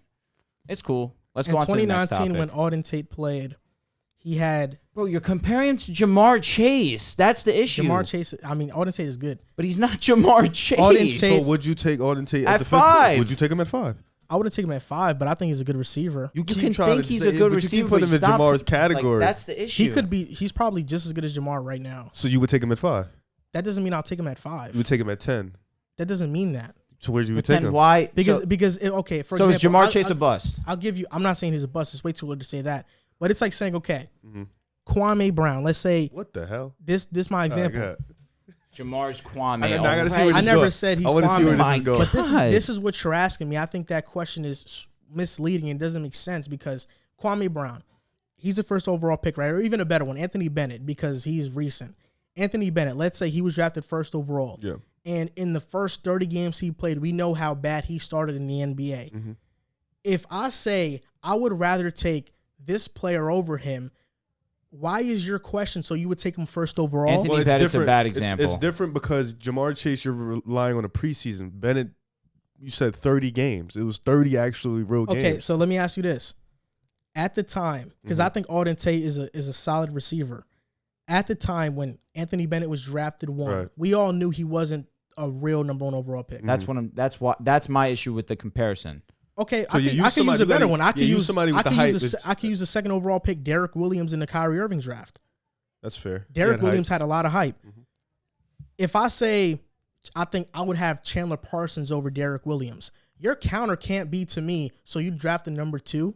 That doesn't mean that. It means that because we know when you draft a player, it's off of their ceiling as well. But Auden Tate isn't even a starter. But by you saying that, though, you think Chandler Parsons' ceiling is just as high as Derek Williams. It's just I think he's the better player right now. And I never said Auden Tate was a better player right now, but I think that you said he's just as good. I think he's just as good and can add a lot of production. Strongly disagree. Auden Tate is a really good receiver, and when he's not Jamar. When he's had the ability, technically, we don't know what Jamar is. That's what I'm saying. Yeah, we don't know what Jamar is. For you to ask me, both of you, so then Adam Humphries is just as good as Jamar Chase. I don't know what you're saying to me. Adam Humphries. I'm just saying we haven't seen Jamar. Both of your takes don't make sense because you're saying Auden Tate is just as good as Jamar Chase. We don't know what Jamar Chase is, but you're also saying, well, Jamar Chase is this top 5 guy. He was compared to Randy Moss, but we don't know yet what he is at this moment. That's why I think your question doesn't make sense. Yeah, I get it. because you can't ask me, oh, so I would take Auden Tate 5th. That doesn't mean that. Yeah, but you also can't say Auden Tate is just as good as Jamar Chase. I mean, he's looked better in camp. Okay. Everything, and even if you keep up with all the Bengals beat reporters, which I do, and I keep up with all these guys' stats. Yo, he kills me with that. I do. He kills me with that. And I keep up with all that stuff. You look at my Twitter, everybody I'm following, I follow every single beat reporter for every single team. I look at what's going on. Auden Tate has been better than Jamar Chase in camp. And all camp long, they have been worried about Jamar Chase.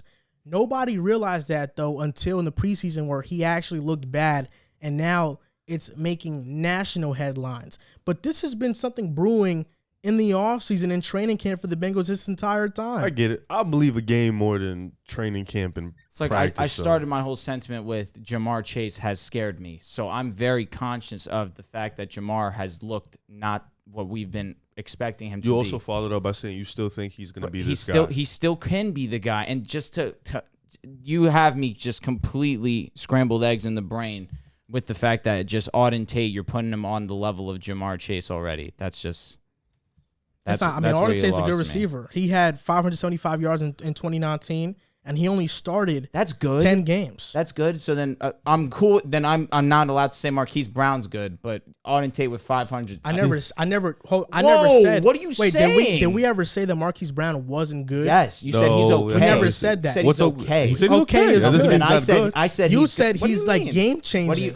That's not what I said. You said he's somebody. I know you have a brain. You said he's somebody Pittsburgh has to worry about. You did say that. Yeah, and he's not. But he never said he wasn't good. He never said he wasn't good. He said he's okay. That's fine. But he never said he wasn't good. I said he's good. I said he's good. He wouldn't give me good. He said okay. He's okay.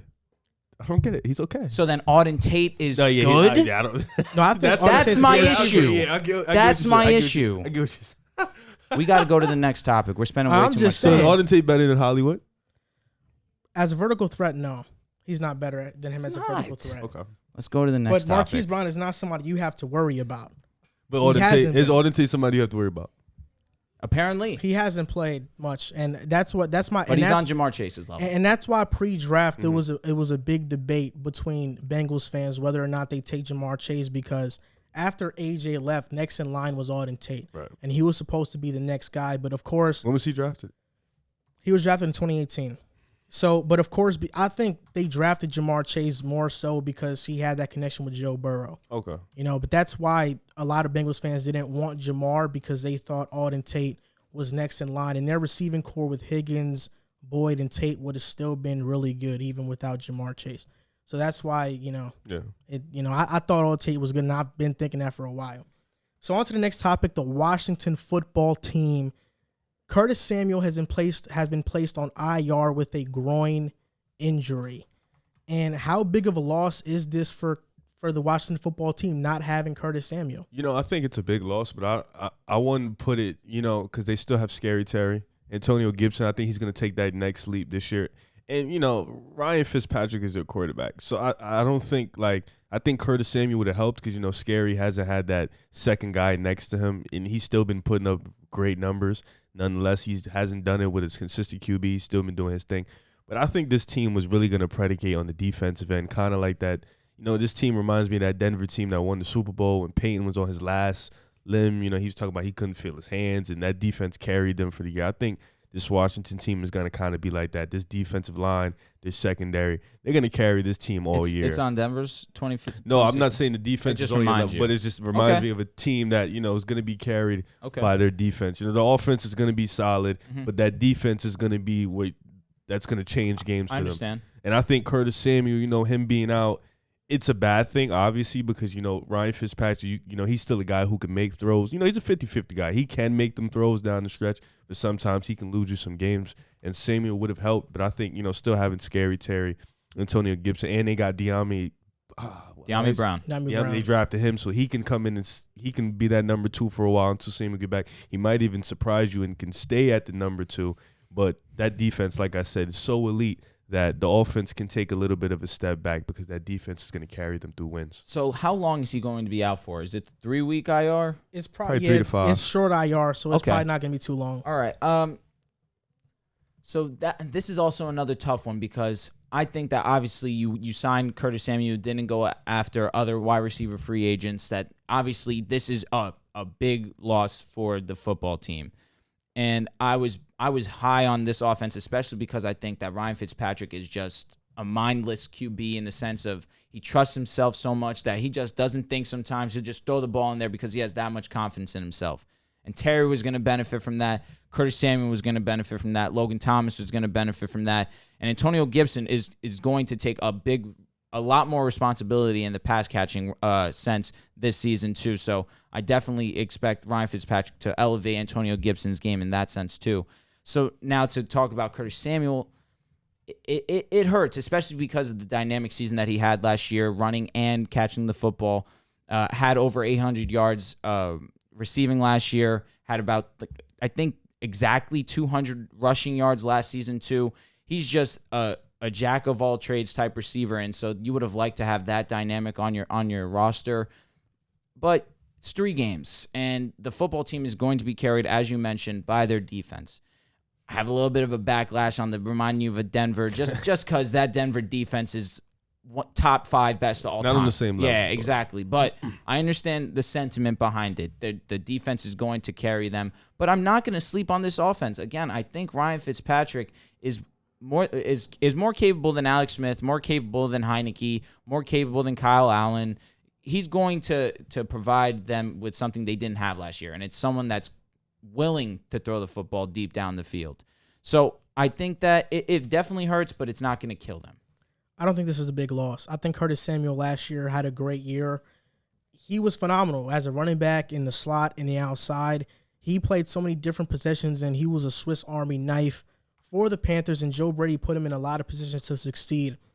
Going to Washington under Scott Turner's offense, I'm not sure how they would have used him, but I would assume he would have been the slot or an outside receiver and have snap shares with Dyami Brown. Personally, for me, I think this makes it so much easier for Dyami Brown to shine and really show how great a receiver he is. Terry McLaurin is going to get most of the targets. We know that he's an elite wide receiver, but I think Dyami Brown is going to be a problem. And he's probably going to be better than Jamar Chase in his rookie year. That's how good Dyami Brown is. He's an absolute stud. Ryan Fitzpatrick loving to take chances. Dyami Brown is that perfect receiver for Fitzpatrick to do that with. And even if you're losing Curtis Samuel in the slot, Adam Humphries has been a reliable slot receiver for a lot of years in his career. In Tennessee, he was often injured, but before going to Tennessee, he had close to 1,000 yards in Tampa Bay with Jameis Winston. So going to Washington and playing with a similar styled quarterback in Fitzpatrick, who likes to throw the hell out of the ball and take chances, Adam Humphries can have a big season, and Logan Thomas is a very good tight end. Because of that, I don't think Curtis Samuel is a huge loss, because you look at their backfield, J.D. McKissick is very good as a receiving back. Antonio Gibson is a phenomenal running back. Yep. Then McLaurin, Dyami Brown, and Adam Humphries. And even behind Humphries, you have some depth. A guy that comes to my mind is Dax Milne, who was Zach Wilson's #1 receiver in college. I think he's a very underrated receiver as well. So Washington has a lot of wide receivers that can step up in the place of Curtis Samuel. And I don't think this is going to affect them much. I think even without Samuel, they'll still be around the same caliber of team they'll be. Obviously, losing him hurts because he's very close to Terry McLaurin, and he's been building repertoire with Fitzpatrick. But I think Dyami Brown is going to take a big step up, and we're probably going to see Dyami Brown, we're going to see him unleashed sooner rather than later because Curtis Samuel is out right now. No, I agree with that wholeheartedly. The Adam Humphries thing is something that I wanted to talk about. First 3 weeks? That's a good question. They have Chargers week 1. Go ahead, look that up while I say this. Adam Humphries is interesting. The only thing I will say is preseason I would have liked to see him be a little bit more productive. He's gotten looks, but he hasn't had the catches. Like I want to say last game he had 3 targets, no receptions. But Adam Humphries was in a situation with Tennessee where obviously he wasn't Derrick Henry, he wasn't A.J. Brown, he wasn't Corey Davis. He was that third fiddle. Now you bring him into a situation where he could be the number 2 for a few weeks until Curtis Samuel comes back, or unless they see something in Dyami Brown come season. that they start feeding him the ball. But now Adam Humphries is a speedy dude. He's a decent route runner. He's in the NFL for a reason in that sense. He's more than capable of getting open. It's just a matter of if they're going to give him the ball. And now with Curtis Samuel going out, I think that he's a reliable option. Not that he's going to be anything game-changing, but not that he's going to be this breakout player. I just think he's going to be able to keep this wide receiver group afloat, given the fact that obviously Terry's opposite of him, and he's going to be drawing the doubles all game long. So you think Diamond's going to be just okay? Say that one more time. You think Diamond's going to be just no, okay? I think Diamond's going to be a firm player. I mean, he was a third-round pick. This could be a blessing in disguise for him. To get to crack that second spot. No. Terry was a third-round pick. No, for sure. No offense to Curtis. I'm just saying Adam Humphries based off what I've seen already. I mean, he hasn't had the most opportunity, but he's been all right in the few opportunities that he's gotten. And obviously, I thought you were talking about Brown, not Humphries. No, I was talking about Humphries. Humphries won't be opposite of Terry, though. Well, right now he's number 2 on the depth chart. But he's a slot. Slot guy. I understand. That's tough. Yeah. You got Humphries in the slot, Diami, and it's scary. Yeah, no. Is it Diami or I feel like I'm not mispronouncing We'll it wrong. figure it out in the comments. Still let us know. Regardless of that, I feel like I'm not fully conscious of what Diami could be, but it's definitely possible that he shows some flashes. Obviously, third-round potential. You could be something in the third round. I mean, North Carolina, he was awesome with Sam Howell. Sam Howell struggled without his weapons. But first game he was rough. He had a rough showing. But he lost everybody. He lost Javonte Williams, Michael Carter, Diami Brown, Daz Newsome. He lost everybody on that offense. Future Hall of Famer Javonte Williams. Man, I don't know. Anyways. Is he better than Melvin Gordon? Probably not. Anyways. On to the NBA portion of the top of the episode. Early NBA MVP prediction. Who do you think is going to be the MVP of the league? Last year, the favorite to win it was Luka Doncic. We even had a dark horse in Steph Curry. I named Steph Curry as my dark horse last year. He almost won it, didn't win it because he couldn't win enough, couldn't lead a team to the playoffs. But now that the NBA season is starting pretty soon, who do you have as your MVP this year? See what he likes to do. Just ignore it, bro. Like that's what I'm trying to learn, bro. I'm just understanding that he just says things and that's it. I have 3 picks, No, give one. One MVP. Let's hear it. One? All right, I'll give one and then a dark horse. Okay, I like that. Steph Curry. I think Steph Curry is going to be. You say that every year. I did not say it last year. I actually picked Luka last year to win it. Okay. I'm picking this year, though, because I feel like with Golden State, obviously, I really feel like if he was a higher seed, he would have won last year, without a doubt. I think if he was a top 3-4 seed, he probably, if he wouldn't have won it, he'd have came in second place. I think this year with Clay coming back Christmas, they've kind of retooled the roster. Otto Porter Jr. is there. They picked up 2 rookies who, Moses Moody, I think he'll be nice for them. The same with Kuminga. They've gotten Andrew Wiggins, who looked really good last year in the offense. They got rid of Kelly Oubre. Jordan Poole is going to take another step. You love Jordan Poole. Bro, he's a bucket. Yeah, he's pretty bucket good. Off the bench. But I think this team is a lot better than last year's team. And for that, I think they'll be a better seed than they were last year. And the way Steph Curry played last year, I think we can all agree he's going to probably not put the 32 points up again, but at least 28, 29. Yeah, he's going to put that up on amazing efficiency because that's what he does. And he'll be in the running for the MVP. My dark horse is Paul George. I think, if Paul George can. Man just took his 2 favorite players and said MVP.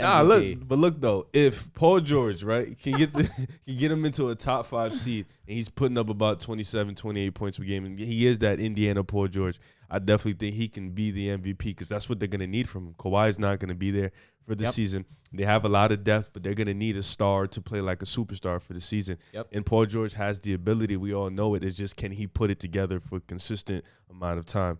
So that's my dark horse. You guys are going to hate, though. No, it's all right. Listen. I know who your MVP is. Who is my MVP? LeBron. Nah, he's actually not. He's not? He shouldn't be. He's not.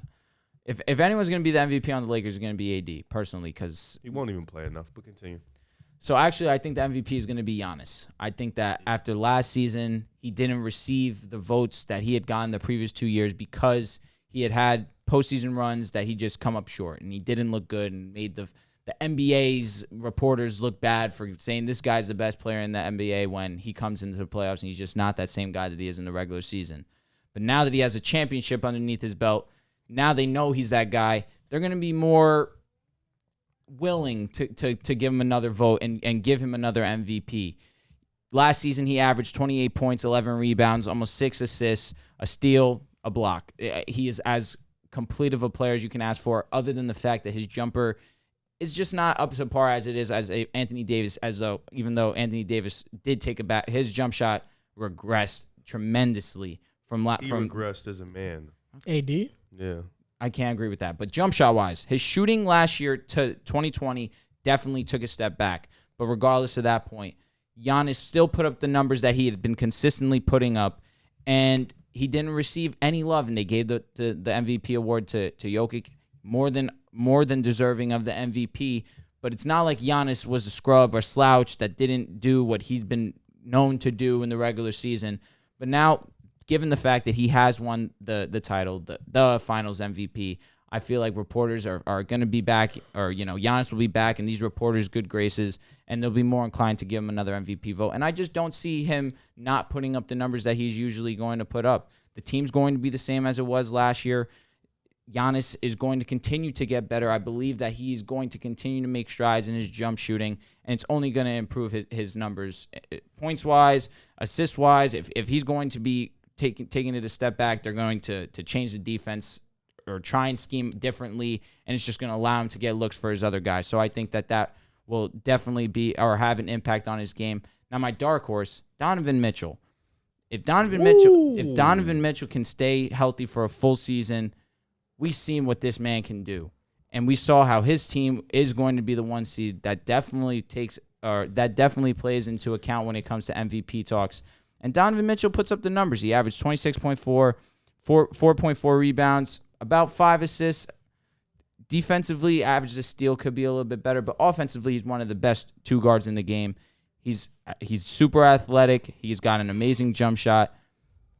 His team is good enough where he can will his team to another 1 seed again. You think he was a 1 seed last year? River, I know what you're gonna say. No, let Riv talk. Save it, because I'm actually proud of you, Drew, because your first take with Giannis, that was a great one. I'm proud that you gave a knowledgeable NBA take for once. The second one was bad, though. Donovan Mitchell, MVP. There's no way he's going to win an MVP. Okay.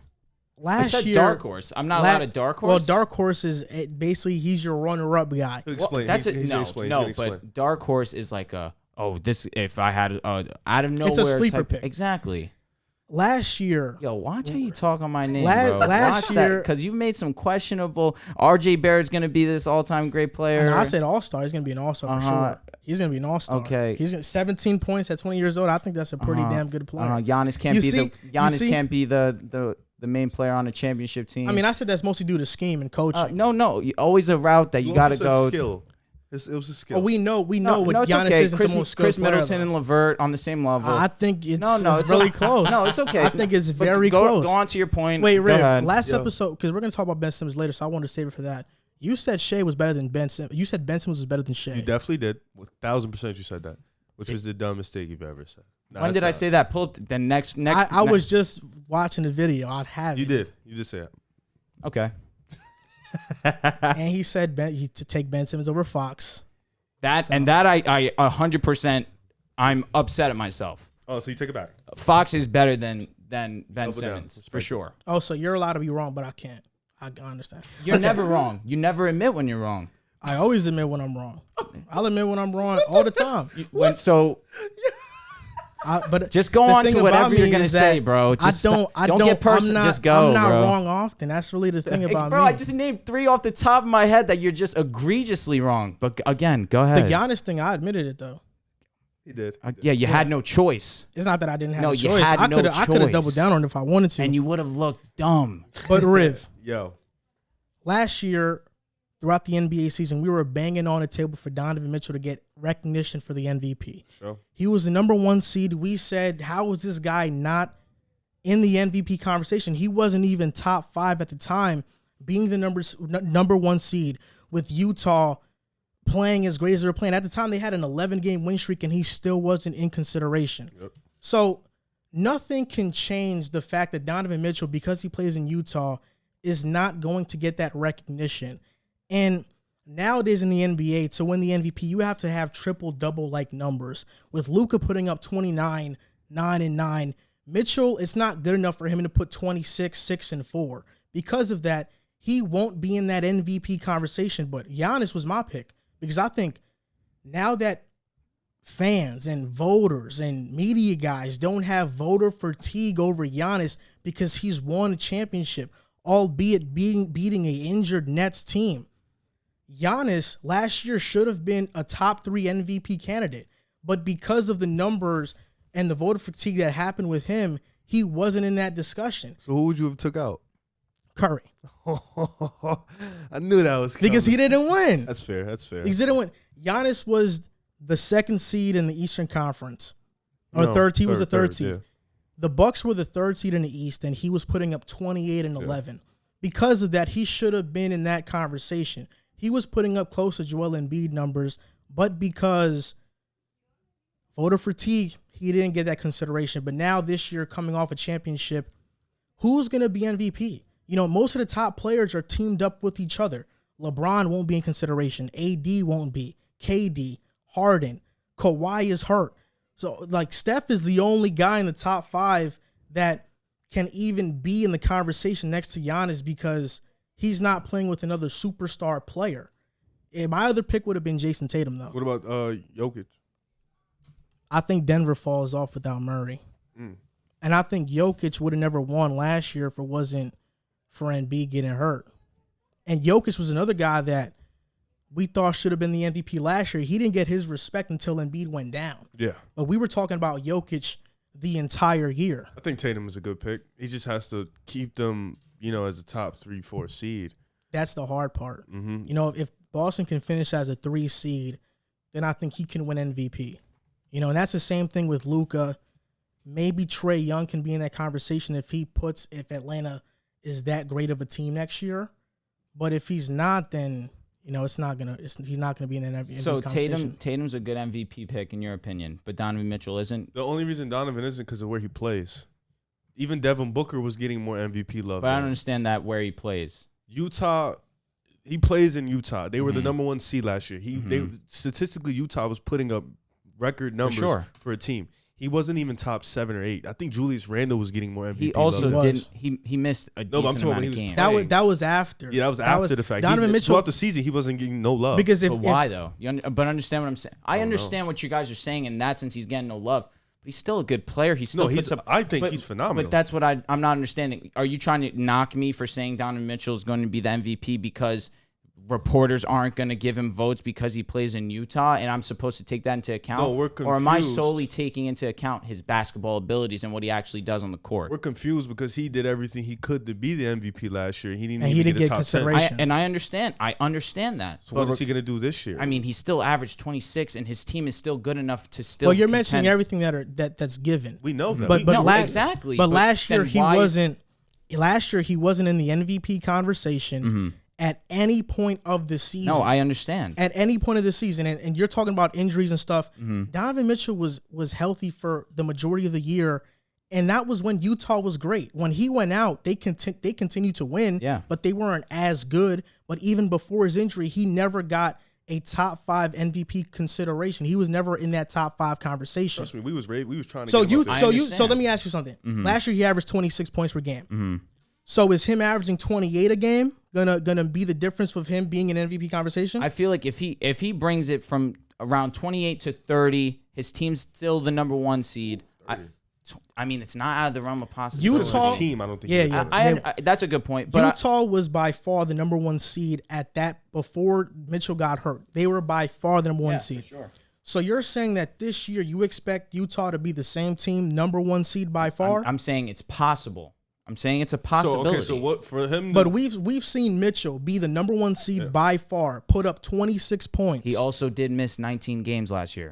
That was before. We're not talking about those 19 but games. I'm just saying he still missed 19. Embiid probably missed the same amount of games. So I'm just going to tell you right now. But I think that Embiid should have won MVP last year. Every week they come out with MVP rankings and the MVP ladder in the NBA. Every single week they come out with that. Okay. Mitchell it's not like he had injuries left and right and he missed this game and that game. Right, he missed games towards the end of the year. What does that have to do with him still playing well? Every single reporters can't miss? This not Reporters you're can't not be wrong. understanding what we're saying. I agree, but do you Every agree single with that? MVP ladder, he wasn't in that ladder. I understand what you're saying, dude. But who played better last year, CP3 or Donovan Mitchell? CP3 got more consideration. That does not. That has zero to do with what I'm talking. Though. But that's our point. Yeah, I get your point. But I'm talking about basketball, not the reporters. Oh, we're with you on the basketball part. So we're then, with what, you on the then, basketball then part. what are we arguing here? We're talking about part. the MVP pick, and to be the MVP, you have to But get past these barriers. I'm talking a dark horse. Donovan Mitchell is a dark horse for the MVP. He has the So skill. you think Mitchell's a better pick than Tatum? I mean, I'm not saying Tatum's a bad pick I think that's a better pick. Consider the fact Tatum's a way better he's going to pick. get more love. because where he plays. I understand that aspect, but regardless, it's like you're knocking Mitchell. Oh, But if for MVP vote for We're MVP, not knocking Mitchell at all. Not You just once. said my NBA take was trash. That's how you started your analysis. No, I said your first one was good. The Giannis I one was don't want to great. hear it, bro. The Giannis my one was Giannis, great. because then I took your thunder, I guess. So bro had to throw some shade underneath it. It's like, come on. It's like The Giannis one was great. Of course it was. Yeah, you probably looked at my notes. Donovan Mitchell. Come on, bro. I don't write anything down. It just comes straight off the dome. I got it like that. No wonder. Now I know why. Listen, you got to do the research. You got I don't have to. I could You go gotta. dolo. I could go dolo. you guys are crazy. Donovan Mitchell. We're talking about the MVP conversation, and last year he was not once anywhere to be seen And that in was the discussion. That's incorrect in my opinion. Me too. It's not if it's incorrect or if it's correct. It's that what me and Riv just named you were facts of what happened last season. I understand it. I understand what you're saying, but that has nothing to do with the basketball aspect of what I'm talking about. That's it. It has to do with the MVP consideration, though. I guess. And that's if that's what you want to hold on to. The topic was who's going to win the MVP. It wasn't who's the better basketball player. But it's who's going to win MVP. And when you talk about MVP awards, all politics. I got it. I understand. And when you talk about a guy the like MVP award, Jokic you have win to it bring in Denver. everything Why into can't it. Mitchell? Because Jokic was averaging like a triple-double. He definitely was. And Jamal Murray was out, and he still kept his team afloat in the Western Conference, and they finished with the 3rd seed. That's why. Jokic was on a different level. With Utah, there are so many different guys because Jokic led every single advanced analytic in the NBA. Donovan Mitchell doesn't even lead the advanced analytics in Utah. That's Gobert and Mike Conley. So when you vote on that, you look, Mike Conley has a better net rating. Yep. Gobert is impactful on defense. You take everything into account. And Donovan Mitchell, his box stats are amazing, but in terms of analytically, he's not an analytics darling, and that's exactly why he's not in the MVP was still conversation. winning when he went down. So that plays a part too. And that was with Mike Conley and Mitchell going down, and Rudy Gobert was the one to hold that down the entire time. No, for sure. So that's what I'm talking about with the MVP pick. It's not just who's the better basketball player, but with this topic, we're going to talk about who's the better team. Hey, here the we go. Lakers or the Nets. The Lakers signed DeAndre Jordan, which Lakers fans think is a great move. It's a bad move. It's obviously not a good Traded move. Marc Gasol. It is what it is. They traded Marc Gasol, so now it frees up minutes for DeAndre Jordan to come in and suck. Yeah, I'm sick about that. And Rajon Rondo also was a signing. Are the Lakers better than the Brooklyn Nets? The Nets are better. Easily. No, it is pretty easily. Listen, the Lakers, it's, the Nets, the Lakers, they both have injury concerns. Both of their stars get hurt. Aside from the Lakers, I think they have more of an AD injury concern. LeBron, he's 9 times out of 10 going to be healthy. Westbrook, we know his vibe. He's 9 times out of 10 going to be healthy. With Brooklyn, it's KD nagging injuries. Harden, ever since he got to Brooklyn, he's been hurt. But Kyrie, throughout his whole career, nagging injuries. But I think the depth that the Nets have added have kind of fit better to what they do more than, the Lakers. The Lakers got a bunch of guys who are, a little bit old and really don't have it. With the Nets, though, Patty Mills, LaMarcus Aldridge, guys who still can put up 13, 14 points a game. BG's still solid. And then the draft, they did really well in the draft. The Lakers, I don't even know who they picked in the draft. They managed to keep one guy from their core, from their championship core, THT, and of course, obviously, LeBron and AD. They managed to keep those guys. But I think, the Nets can go 8-9 deep. I don't know if the Lakers can definitively go 8-9 deep and match up with the Nets. So I just think, with the Nets and being as you can match. Let's be honest, bro. LeBron, KD, Harden, Kyrie, you put any guys with them guys, bro, and they're win. You got the best player in the league. You got 2 top 6 guys, and you got 3 of the top 5 scorers in the NBA on the same team. The Lakers don't have the personnel to guard or defend the Nets. one thing I just go straight off what you said. You said we can't go 8-9 deep. All right. With the Nets. With the Nets. With the league, fair. With the Nets, I was going to say, because going off the Russell, Kendrick Nunn, Malik Monk probably is the third option in that sense, obviously. He's a good scoring option off the bench. Right. Off the bench, that's all I'm saying. Is he start? He's not starting? I don't think he will start personally. I think THT is going to get the nod. Is Malik Monk better than Wayne Ellington? No. I didn't even get to Wayne Ellington either. So then you have, obviously, Wesley Matthews, who's going to get minutes. LeBron. Why? Because Wesley Matthews just gets minutes on our squad for some reason. Wait, hold on. He's going to get minutes over Ariza? He's going to get minutes. No, he finds a way to get minutes. He has to play over somebody. I agree. No, probably not Ariza. Is he playing over? Is he playing over Monk or Ellington or THT? He will. I'm not that I want him to. He will. I think he's saying no matter what, Wesley's he's gonna. Well, do you be objective in this sense instead of just saying it? No, I don't think he gets minutes over none of them. Okay, and how about you don't think he gets minutes? And if he plays small forward, does he play over Ariza or does he play over Melo? Neither of them. No, but I want to say this: if Monk is not hitting shots, Wesley will take his minutes very fast. I think agree. He has a short leash. I agree, and for some reason the Lakers trust Wes, and I don't understand why. He's a solid player. He plays hard on defense. He's a solid player, but just given the new additions that we've made, Melo, Ariza defensively, you trust Melo Monk offensively. more than Matthews right now? The thing is, Matthews is very hit or miss. Obviously, Malik Monk is too, but we haven't seen him in a situation where he's in a winning organization. He's been on the Hornets for a while. Last year, obviously, was that first glimpse of any kind of good team that he's been on. Good team. Obviously, they made the play-in. But he did his thing. He definitely was the best he's probably been in the league thus far. So I do think that probably Monk is over Wes Matthews right now. But Wes Matthews, from what I've seen with the Lakers, we give him minutes for whatever reason. But we do give him minutes. Now, to go back to my initial point, LeBron. So you're going to make me recount. We got Russ. Rondo's probably going to get some minutes, even though I think that he's more of a coach at this point. You have Kendrick, Malik, Wesley, LeBron, Dwight will get minutes. This is where you confuse me. If you have Nunn and Rondo, they're both not going to play the same time. No, I agree. I'm just saying, depth-wise, we have a deep team. But does it match up with Brooklyn? But you said 8-9. We don't have the 8-9 to do it. Let's see. So you'll have LeBron playing, obviously. AD playing, obviously. Probably Ariza in playing defense. We'll see what happens with that. I'm not sure if Dwight's going to be the starter. If anything, my opinion, I think that Anthony Davis needs to play the 5 in order for us to have a chance against the Nets. Because right now, in terms of teams that are constructed more suited to their strengths, the Nets are the more complete team in that sense. But not complete, the more focused, oriented into their strength. Right. But as it comes to complete as a whole, I think the Lakers defensively are better than the Nets. Offensively, the Nets are one of the best offensive teams we've ever seen. But it's not like we don't have the firepower to at least compete, given the fact that our defense is as good as it is. And if Anthony Davis is playing the 5, that's where we have it. That's where we can actually give them a real series and really contend with them. But more suited to their strengths, the Nets. But as a whole, I'm taking the Lakers. This shouldn't even be a question because the Nets are way better than the Lakers. There's nothing you can say to try to convince any smart person otherwise. When you look at the Lakers, 6 of the 12 oldest players in the NBA play for the Lakers. Tough. And those are players that are going to be in that rotation, right?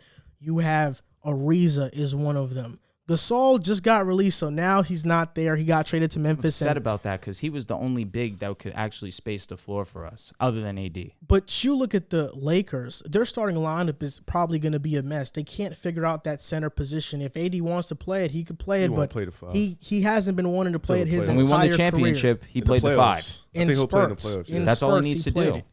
Against the Suns, he did it. You have Russ, you have Rondo, LeBron, Melo, AD, Howard, DeAndre Jordan. THT. I'll tell you one thing. The Nets fans threw a championship parade when DeAndre Jordan was traded to the Pistons. Sad about that. They threw him a parade, and the Lakers picked them up because right now they're just stacking a bunch of names. You look at the names. Oh, they have 56 combined All-Star appearances, and you think, wow, that's such a great team, the Nets actually have players that are good now. Like, Blake Griffin is still good now. Paul Millsap is still good now. LaMarcus Aldridge last year with the Spurs was averaging 14 points per game, went to Brooklyn, and was good for them. Agreed. They're still good now.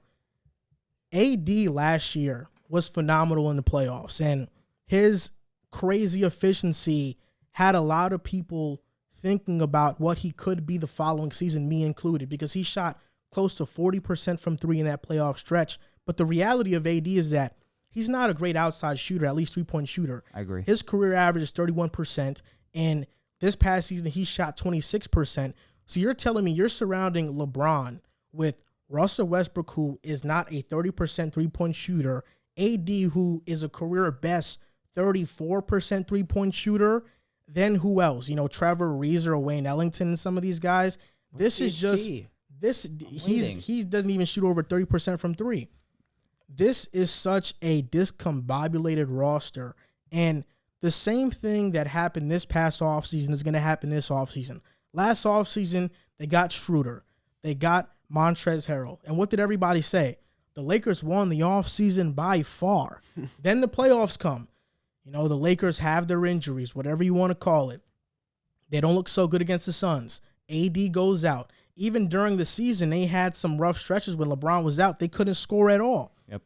And then in the playoffs, LeBron quits on his team in Game 6, even though Kevin Durant led a furious comeback against the Bucs and almost won that series. And airballed the game winner. Yeah, after playing 55 minutes, I'd airball it too. I think every player would airball it, but LeBron, I don't think LeBron had a 30-point game in that game against in that playoff series against the Suns. KD had two close to 50 point games against the Bucs. And lost. Between LeBron and KD's obviously the better player right now.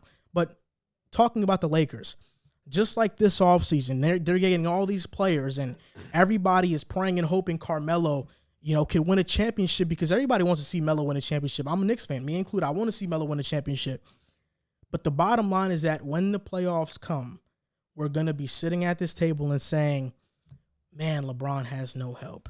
Drew is over here. Yeah, we can go 9 deep. But then when the playoffs come around, LeBron has no help. His ankle is acting up again from last year. Oh, LeBron, do you see who his help is? It's a 38-year-old Melo, 36-year-old Melo. And then you're going to blame everybody but LeBron. And then we'll come back to this video and say, wow, Joel was right. The Lakers are not a good team. And even though they're the favorite to face the Nets, I'm not sure they're going to make it to the finals. Riv, you and I, we have Golden State over them if they face in the series. I think Steph Curry. Because you guys are both dumb. I think Steph Curry is better than LeBron James right now, and I think Klay Thompson. Even though Klay Thompson isn't going to be the defender he was, he's definitely going to be the sniper he was before his injury, and he's going to be great still. Stick to the Nets, bud. Oh, I'm just talking about the teams that are going to beat the Lakers. I think the Lakers are going to have a tough time in the playoffs because. Riv, who is probably the worst superstar performer in the playoffs of recent history? James Harden? No, Russell Westbrook. Russell Westbrook quite easily. Really? Over James Harden? No, yeah. Oh, you think Russ is over James Harden in terms of playoff performance? Don't do that. You shouldn't. He's pretty bad. But I think, playing with LeBron's going to help a little bit. He's not going to have Dax to do too much. Agreed. But he's going to have to play defense when he plays the Nets. For sure. And I don't know what they're gonna do defensively. If AD's at the 5, KD's gonna take him on the perimeter. We've seen. Look, Russ. I'm not even worried about defense. He can play defense. Okay. It's just on offense, he's gonna get left open, and nobody's gonna worry about Russ unless he has some Rajon Rondo in the bubble out of body experience and hits 40% of his threes. I don't see Russ doing much. This ain't the bubble no more. Last time we saw KD and LeBron in the finals, who was better? Kevin Durant. Okay. So off that assumption, I can say that if we see them this time in the finals, dude, you're a smart kid. KD will be better. You're a smart kid. He's very witty. You got to start acting like it. KD will be better than LeBron in the finals. Start acting like it. Between Kyrie and Russell Westbrook, who I think I have Kyrie too. I think AD over James Harden is the only one that I'd lean AD because of James Harden's playoff history. AD can definitely play better than Harden. He can play better than LeBron. He could. That's a huge possibility. He has to, actually. He was better than LeBron in the Sun series. He has to. The bottom line is that the Lakers are nowhere near as good as the Nets. And I'm happy because after the season, James Harden's going to win a championship, and he's finally going to get that trophy he needs and that ring he needs. Remember when you said you say that about Curry every year, about the MVP? Mm-hmm. It's a broken record with this guy. You know what's the thing about you guys? I think AD has to be the best player on your team, but I don't think his best performances can match Kevin Durant's. I think LeBron's is, and that's where it's going to hurt you guys. I don't think the best AD is even close to the best Kevin Durant, and that's where you need LeBron to be. And I don't think he can be that at this point. That's a very good sentiment that you're saying right there. One thing I will say is I do think AD will be good enough where he's going to be dropping around 30 to 35 points in the playoffs, especially against a Nets team that can't defend against him. There's no one that can defend Anthony Davis. I still think LeBron averages 25 to 28 points come playoffs time. You're going to need more. He's not against the Nets. Not necessarily, because defensively, we still are a solid defensive core. The struggle is going to be guarding Kevin Durant, of course, because Kevin Durant, there's no one that can guard him. James Harden is going to be an issue because as long as he's healthy, he's going to be a problem. Kyrie Irving is going to be a problem. It's those three guys. Their bench unit is all shooters there. You can't double team. So they have Joe Harris, they have Patty Mills, shooting wise. LA.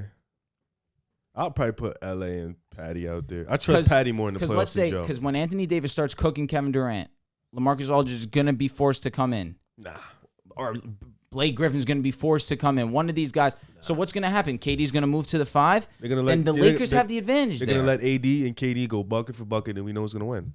The guy who's second best player is LeBron, right? Because Anthony Davis could be the best player on the Lakers. He could be. He easily could be. In a single series, Anthony Davis could impose his will and be the best player in a series. In my humble opinion. I think he has to guard Kevin Do you Durant, think the Lakers have a better roster than these past Milwaukee Bucks? That's a good question. The Bucks that just won the championship, of course. Do you think they have a better roster? That is a tough question. Offensively, are they better? I will say yes because our second best player is Anthony Davis and theirs is Chris Middleton. And I think that Anthony drop off from AD to Chris is pretty. Yeah, it's pretty significant. And then Russell Westbrook's our third best player. Drew Holiday and Russell Westbrook. Would you guys lean Drew at this point? I would lean Drew. Really? I would take Drew. It's close though. Yeah, that's what I'm saying. So if that's close, and then Anthony Davis is still the guy, and then we bring in guys like Melo, Wayne Ellington, Trevor Ariza, Kendrick Nunn, who's not going to be forgotten on this team. THT, of course. You believe that the Nets had a horrible defense. You don't think they're a good defensive team at all? No. Do you think they're a good defensive team? They are good. They're a pretty solid defensive team. And you think the Bucs were a great offensive team last year? No, they're an unbelievable defensive team, a solid offensive team. I mean, they were top 5 in offensive rating last year, the Bucs. And in the regular season, of course. I mean, in the playoffs, they had some high scoring games. No, they definitely did, but then they also won a game scoring 80-some points. All I'm saying is that... I remember that game. Like, dude. That's against Miami. The Bucs and against only the Nets, scored... too. Didn't they go into... Did they go into overtime that game? They only scored 2 buckets? Offensively, they killed it. Game 3. It was game 3. The Bucs only scored over 110 points one time in that Brooklyn Nets series.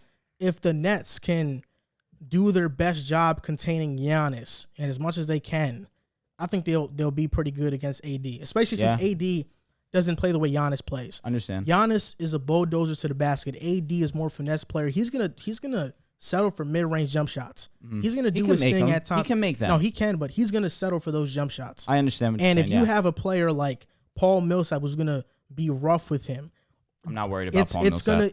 I mean, we've seen Anthony Davis before. He doesn't do well when players are physical with him, and that's why Draymond Green has so much success against Anthony Davis. Yep. So if you can have Paul Millsap rough him up and be physical with Anthony Davis, he could neutralize him in that series because he's not the player Giannis is in terms of the mentality of I'm just going to go to the basket and straight line you and score on you. Before you say what you're going to say, I actually had nothing. One thing I will say is, people were trying to say that DeAndre Ayton was being rough-nosed with Anthony Davis, and that's why he struggled in the first game.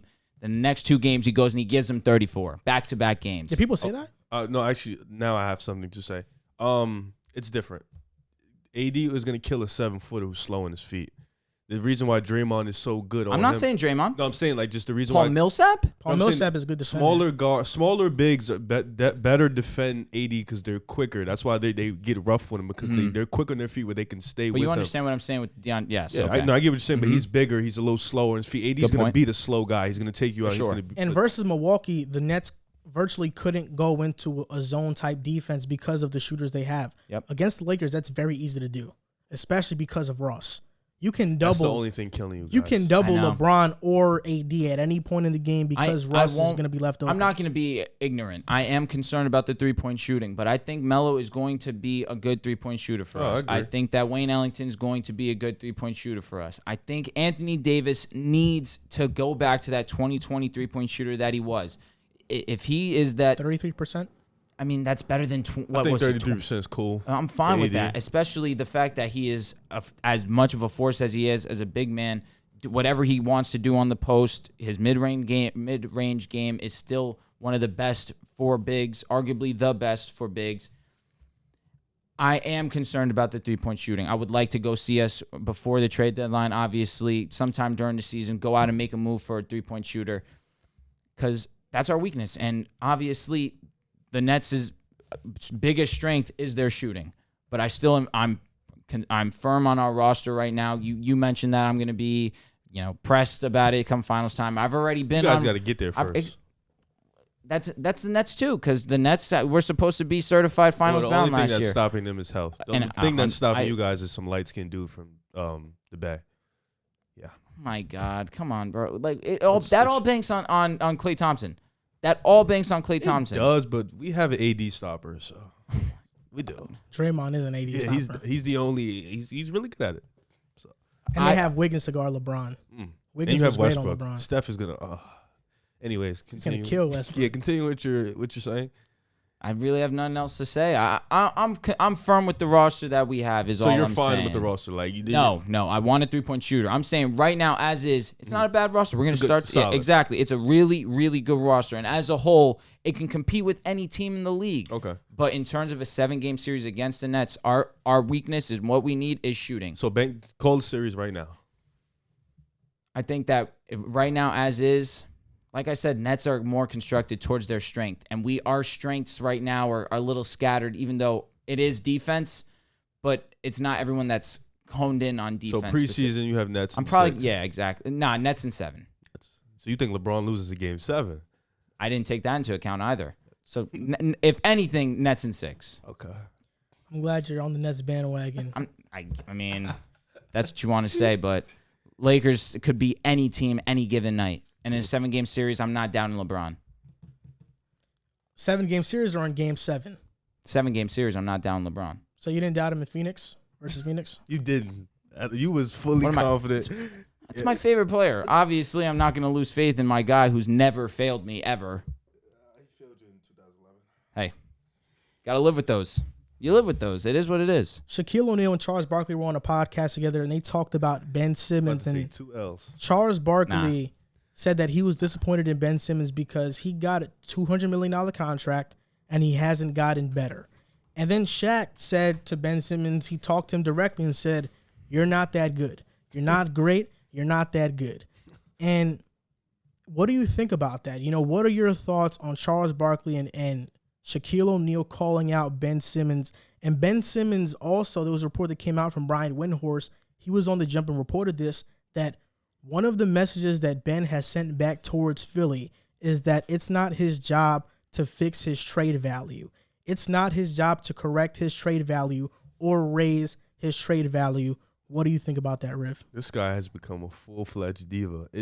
First, Shaq has this weird way with the way he talks to new NBA players now, where he thinks destroying them publicly will get them better. I agree more with Chuck's comment than anything. You got paid $200 million, you didn't get better. I definitely 100% agree with that. They gave him franchise money, and he has not. He's actually he regressed. Boom. He's regressed. Let's go, baby. As a player since he's gotten that money. And I think it really becomes a spotlight thing in the playoffs. I think in the regular season, people are okay with you putting up those 16, 8-8 numbers, playing elite defense throughout the season. Like, we're fine with it, okay. But it's in the playoffs. when they need you the most, they need you to be effective and more aggressive, and you have not done that, especially last year. You guys were the number 1 seed. You had a chance to lay Atlanta down, go see Milwaukee, and you guys just folded. Specifically you, Ben Simmons, you did not show up for Joel Embiid the way you needed to. You didn't show up for your city. So I think Chuck's comments are more in line with my theory, so I think I agree with him more.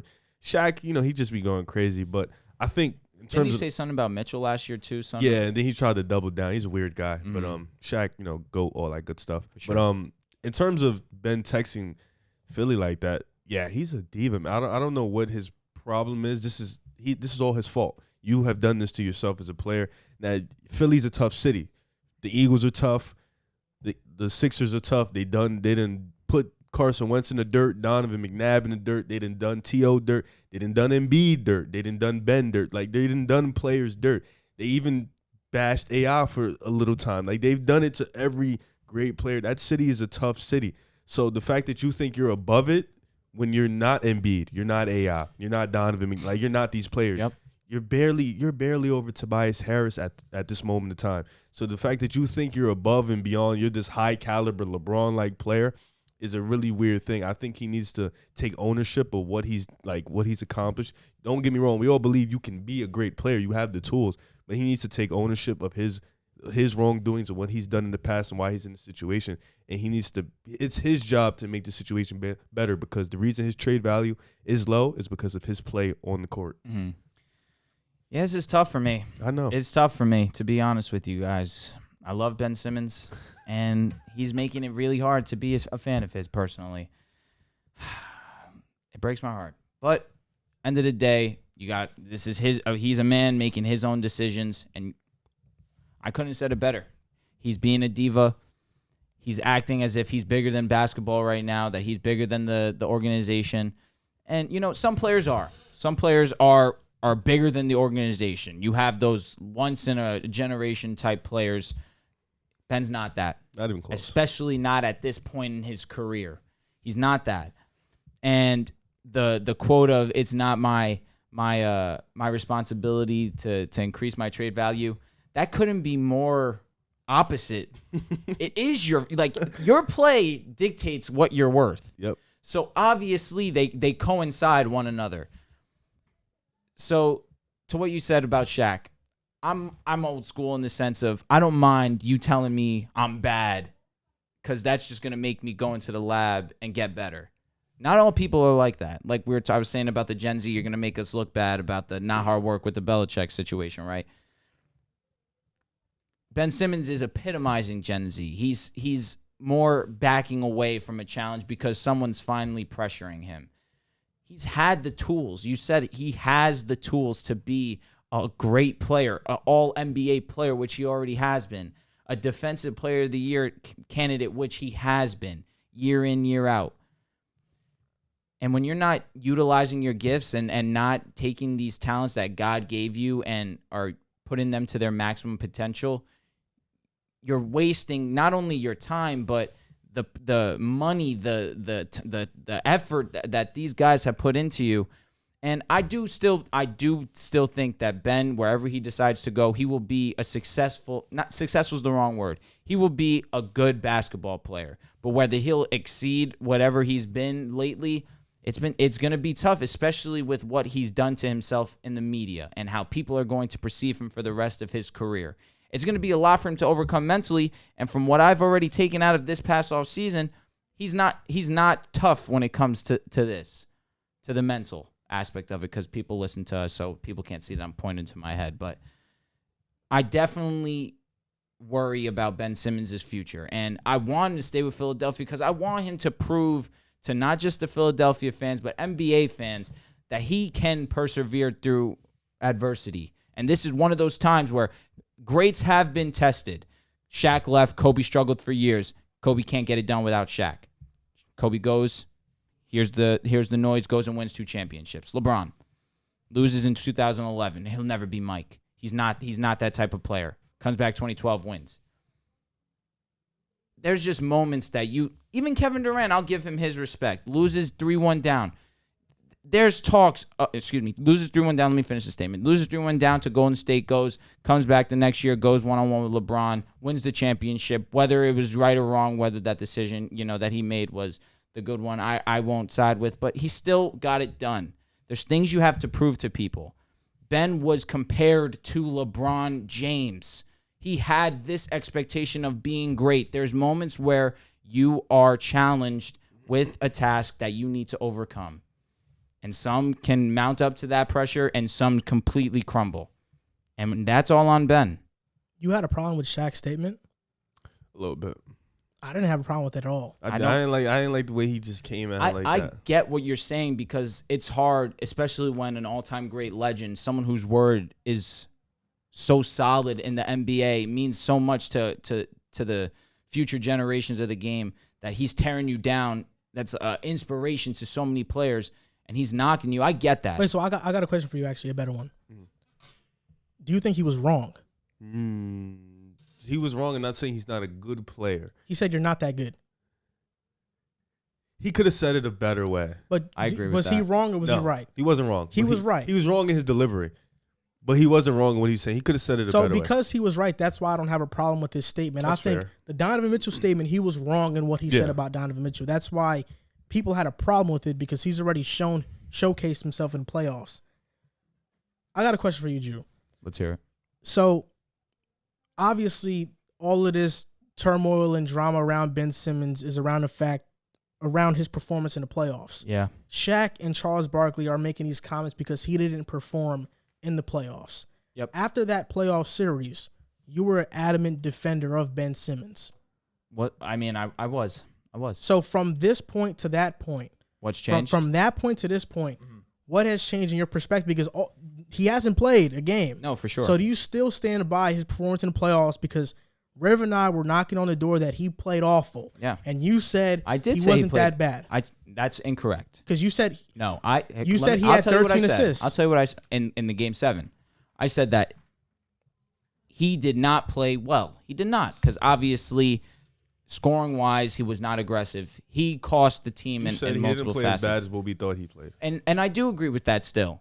Defensively, he still was pretty. He's a solid defender. Whenever any night that he plays basketball, he's gonna. And these comments that Shaq and Charles and everybody in the NBA media is talking about when they talk about Ben Simmons, they say it because they believe Ben Simmons played as bad as we believe he played in the playoffs. Mm-hmm. So do you believe that he played as bad as we think he played, or you still think he played solid? Solid is not the word I would use. I wouldn't even use the word good. I wouldn't use the word terrible.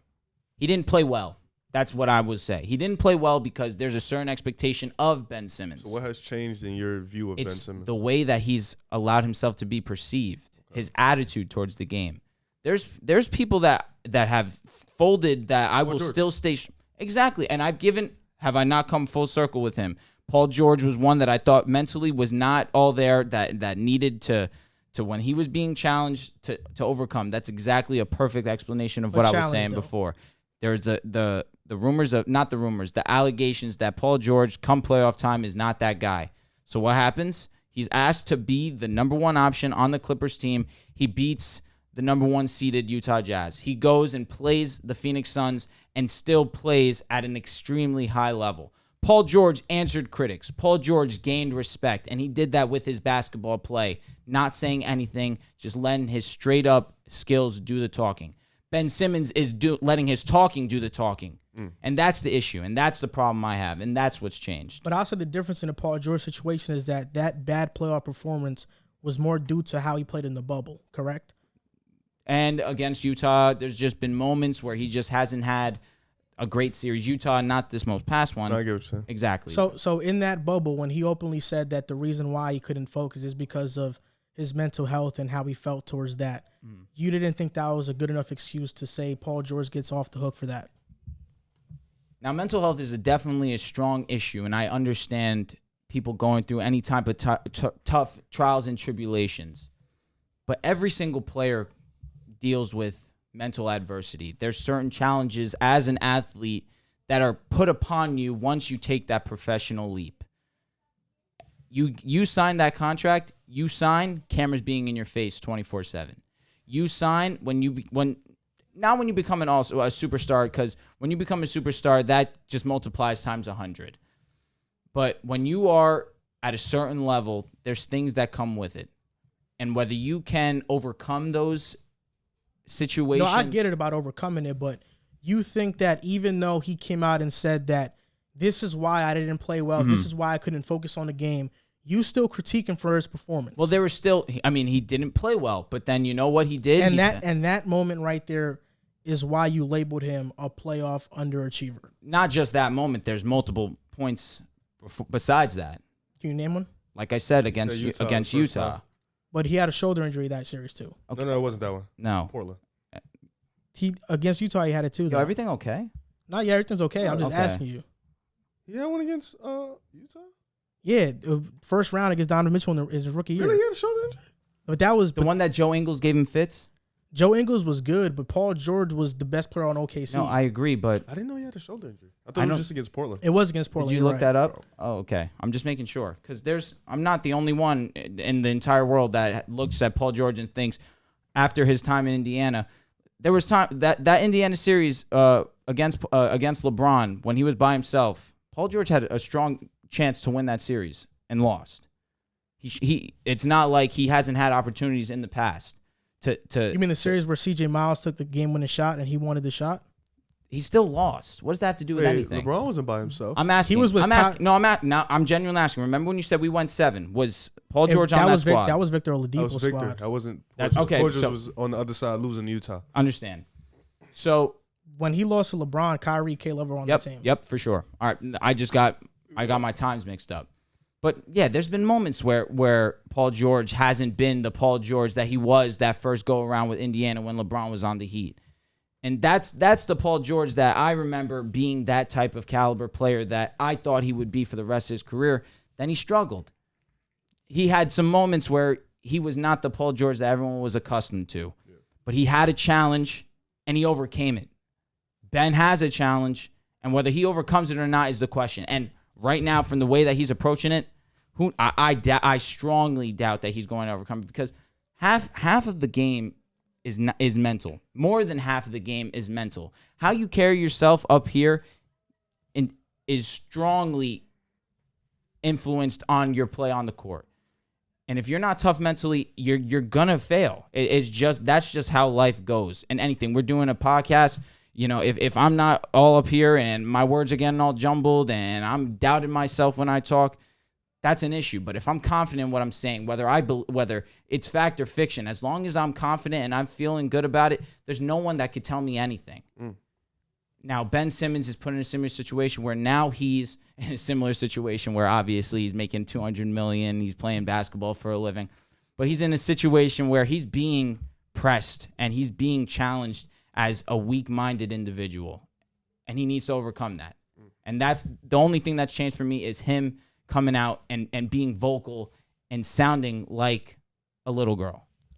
I asked you those questions because this is not Ben Simmons' first time not playing good in the playoffs.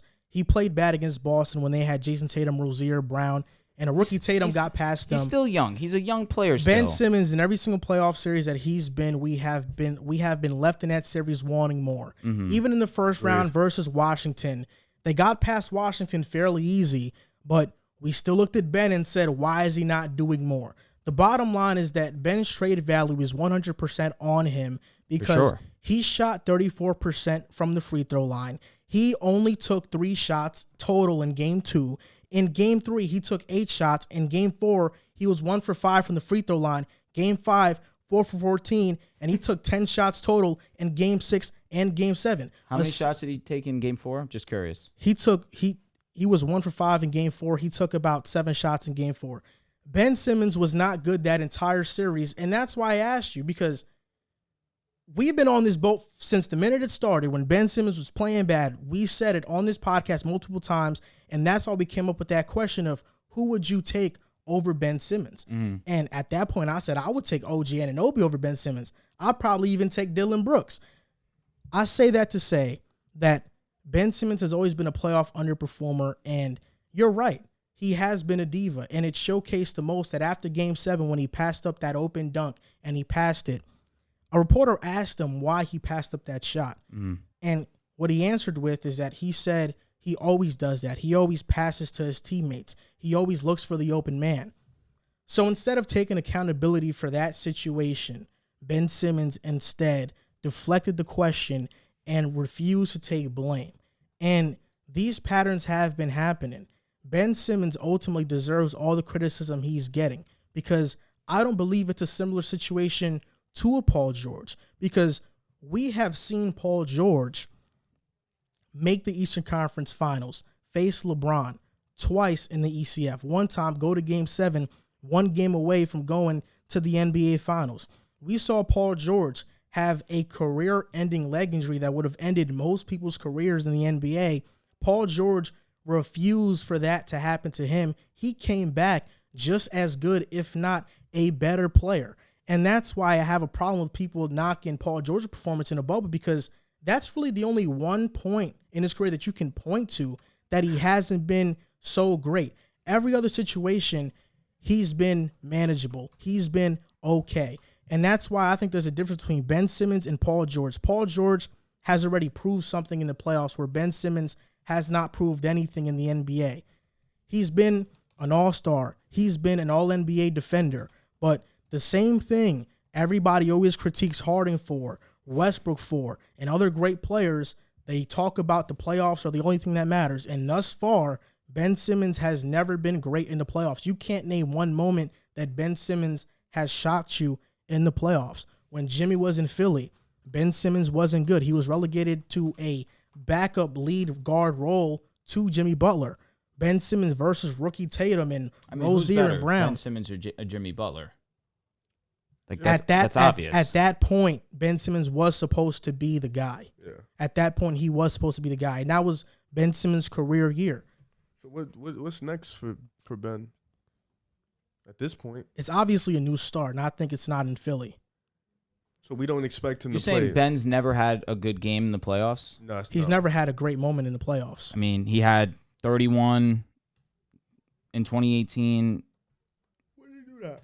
Against Philly, against Brooklyn, had 24 against Boston. You mean a first round series where they were heavily favored against the Brooklyn Nets, who were a surprise team to make the playoffs? He's never had a good moment. I'm just saying that's not a great moment. Nobody points to that. Was that a moment that you look at and say that was do or die for Philly? And I agree with that sentiment. He's had more bad moments. To say he's never, he's had a couple, but obviously always the bad. I mean, Riv, in that series, what do you remember most about that series? Just the Nets making the playoffs. You know what I remember? What? I remember Jared Dudley talking trash to Ben Simmons. Oh, and they got in that fight, right? Yeah. That was in the regular season. That was that that playoffs. Was that that playoff game. I think Jimmy got suspended for like a game. I don't think Jimmy got suspended. He might have, though. Because he pushed Jared Dudley in the back. I think Embiid might have got suspended. Yeah, it was one of those. I remember that. That's what I remember most about that series. I don't remember Simmons going crazy. So in that we series. don't expect Ben to be on Philly at training camp. I don't think he's going to show up. He's not going to show up. That's just a crazy thing to do. It's disgusting to me personally. How do you just not show up?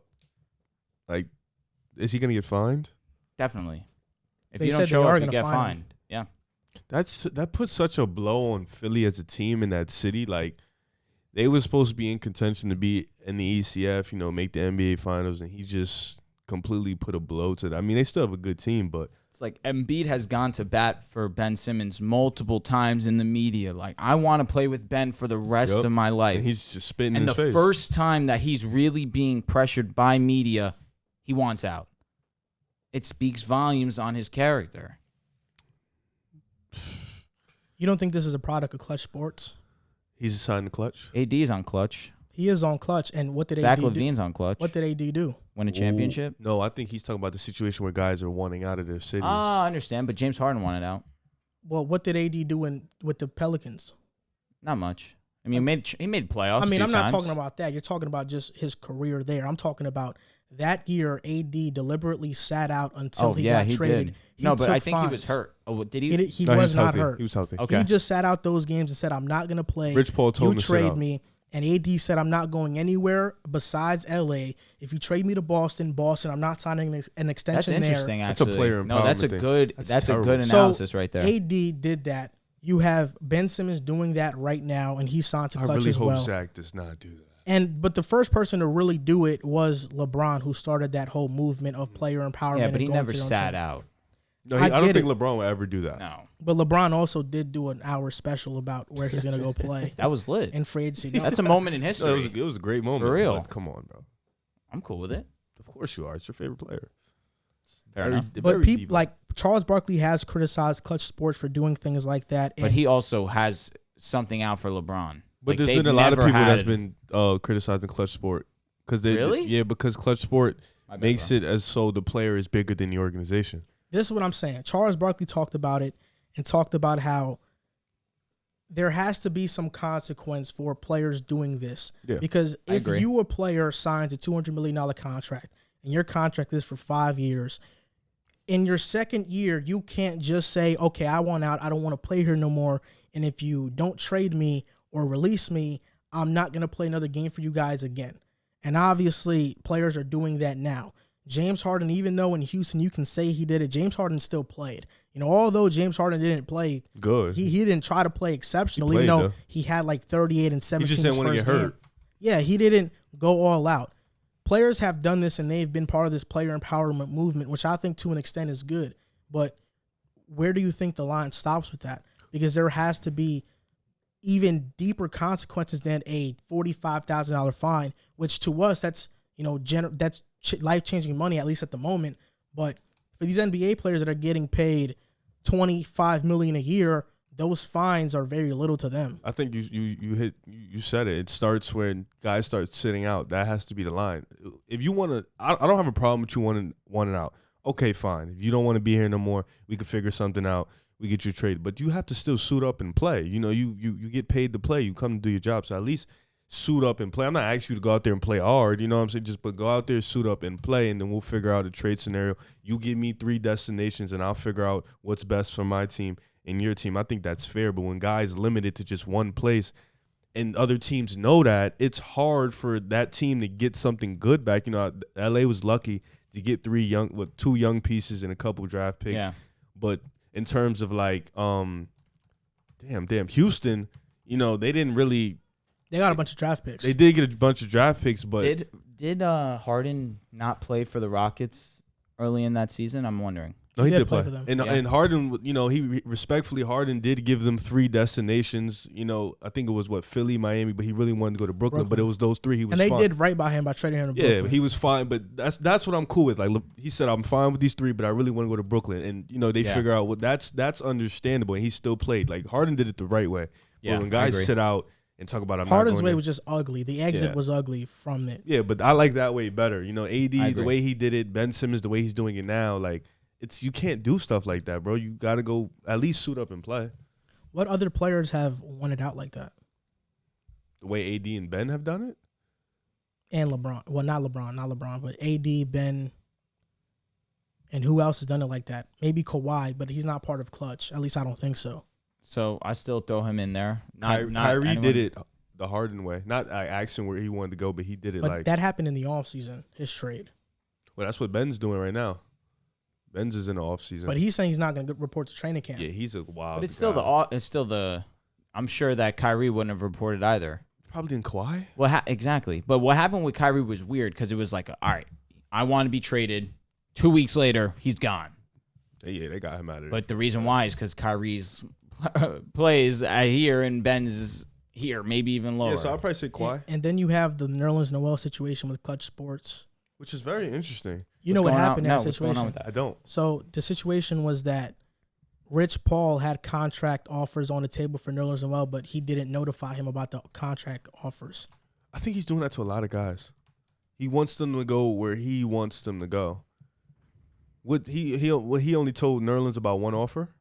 I think the Dallas offer is the one that like is in everybody's head. I'm not sure how many offers he told Nerlens Noel about, but Nerlens Noel, the lawsuit on Rich Paul is that he didn't tell me all the options I had.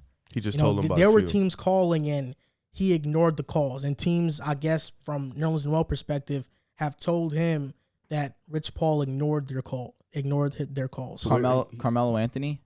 He's on Rich. He never did that. He's New Orleans is still in New York. That was when he was with Dallas. Oh, and then he ended up going to you guys. Yeah, because he rejected he went to OKC after that. Oh, okay. He rejected a 4-year, $56 million offer. And he just found that out. No, that happened a while ago. But I'm just saying he's recent, like just now he's suing Rich Paul. Oh, okay. For Rich Paul not telling him about contract offers that he had on the table.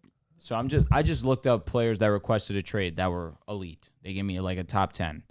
Melo was 9 on this list. Melo did request a trade. He did get traded mid-season. He kept playing, though. He did keep playing. I'm not saying that he sat out. You're just talking about players that strictly sat out. Yeah, similar situation to AD. Okay.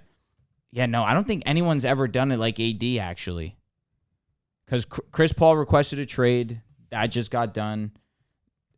A lot of these trades are getting done fast. Kawhi Leonard sat a whole season. Yeah. So that might be the only player outside of Anthony Davis. The other two is not a situation like that, but also in terms of trying to force your hand and control the situation. When LeBron was in Cleveland and they traded for Jordan Clarkson and they paid Tristan Thompson that boatload of money. Rich Paul forced the hand by saying LeBron wants these guys and that's why you should pay him. I'm not sure about Jordan Clarkson, but it definitely happened with Tristan Thompson. Yeah. And J.R. Smith. I believe he was a client of Rich Paul's too. Well, what does that have to do with the requesting a trade thing, though? The problem that a lot of agents and people media people and whatever have and teams have with Rich Paul and Clutch Sports is that they force teams' hands. So they give them an ultimatum. We know LeBron is on your team. And if you want to keep LeBron happy, sign Tristan Thompson and sign J.R. Smith. If you don't sign them, LeBron is leaving next season. And then they sign these players and LeBron leaves next season anyway. So I think he still was on the team. No, you say hypothetically. Oh, okay. So that's what I'm talking about in terms of Clutch Sports trying to force teams' hands. And that's what a lot of reports on teams have been saying, that they don't like the way that Rich Paul tries to take control out of the team's hands. And this hurts me because, Zach just signed with Clutch, and he can very much so force our hands. I have a question, But Lonzo's with Clutch, and he signed with the Bulls. Can I ask you guys a question? True. Are you guys not in favor of the players? Depends. There's a balance. Has to be a balance. You're not bigger than the organization. I agree, but do you believe that certain players deserve the right to go? LeBron, yes. Okay. Keep Harden, going. yes. Okay. Steph, yeah. Why Harden, though? All-time, he's an all-time player. Ben Simmons, no. I agree. AD, 50-50, but you're never on the court. In my opinion, I agree with the Steph Curry, LeBron, KD probably. Yeah.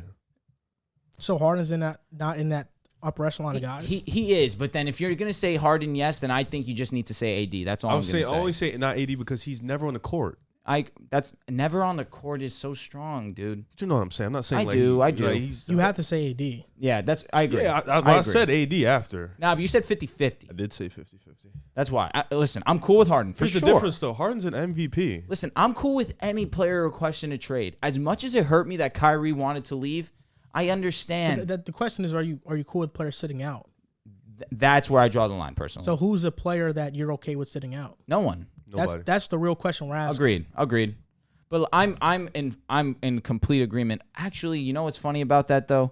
Because now you're talking about sitting down, and it just immediately reminds me of Le'Veon Bell.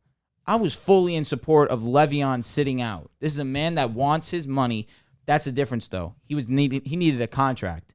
Ben has a contract and is saying, I'm not going to play. Yeah. That's my issue. But players that are in talks of getting a contract and the organization's playing with their money, I side 100% with the players. But in terms of if you have a contract already and you're not standing strong on that contract, then I can't respect that personally. But I'm pretty sure that that contract, even though in the NBA most of it is guaranteed, they pay them weekly and stuff like that. I think so. So they pay them game by game. Mm-hmm. So for example, even though Ben Simmons has a $200 million contract, he's not getting paid $200 million right now. Mm-hmm. He's getting it in bits. So if he does not report to Philly's camp, and then there's a stretch where he's not there for a long time. What about guaranteed money, though? There should be things in a contract that automatically void that. But I don't think it does the whole thing. Because in the NBA, like amnesty clauses, if you don't play and you're injured, teams can amnesty your contract. How many people have that in their contract though? I think there has to be some protections for teams because I think let's say Ben Simmons, I don't know, like let's say he doesn't play another game for Philly or anybody else, and he just sits out and he's like, okay, I'm not reporting to Philly, I'm not playing for them, and they haven't traded me. I don't think Ben Simmons is getting that whole contract. He'll get some though. I don't know, probably not all of it. I don't know the full details of this contract specifically, but there's this guy Bobby Bonilla in Major League Baseball. He gets paid by the Mets until 2030 something.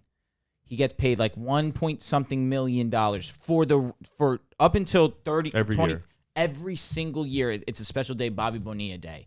So he's not playing in the MLB, obviously, but he's still getting this money because of the contract.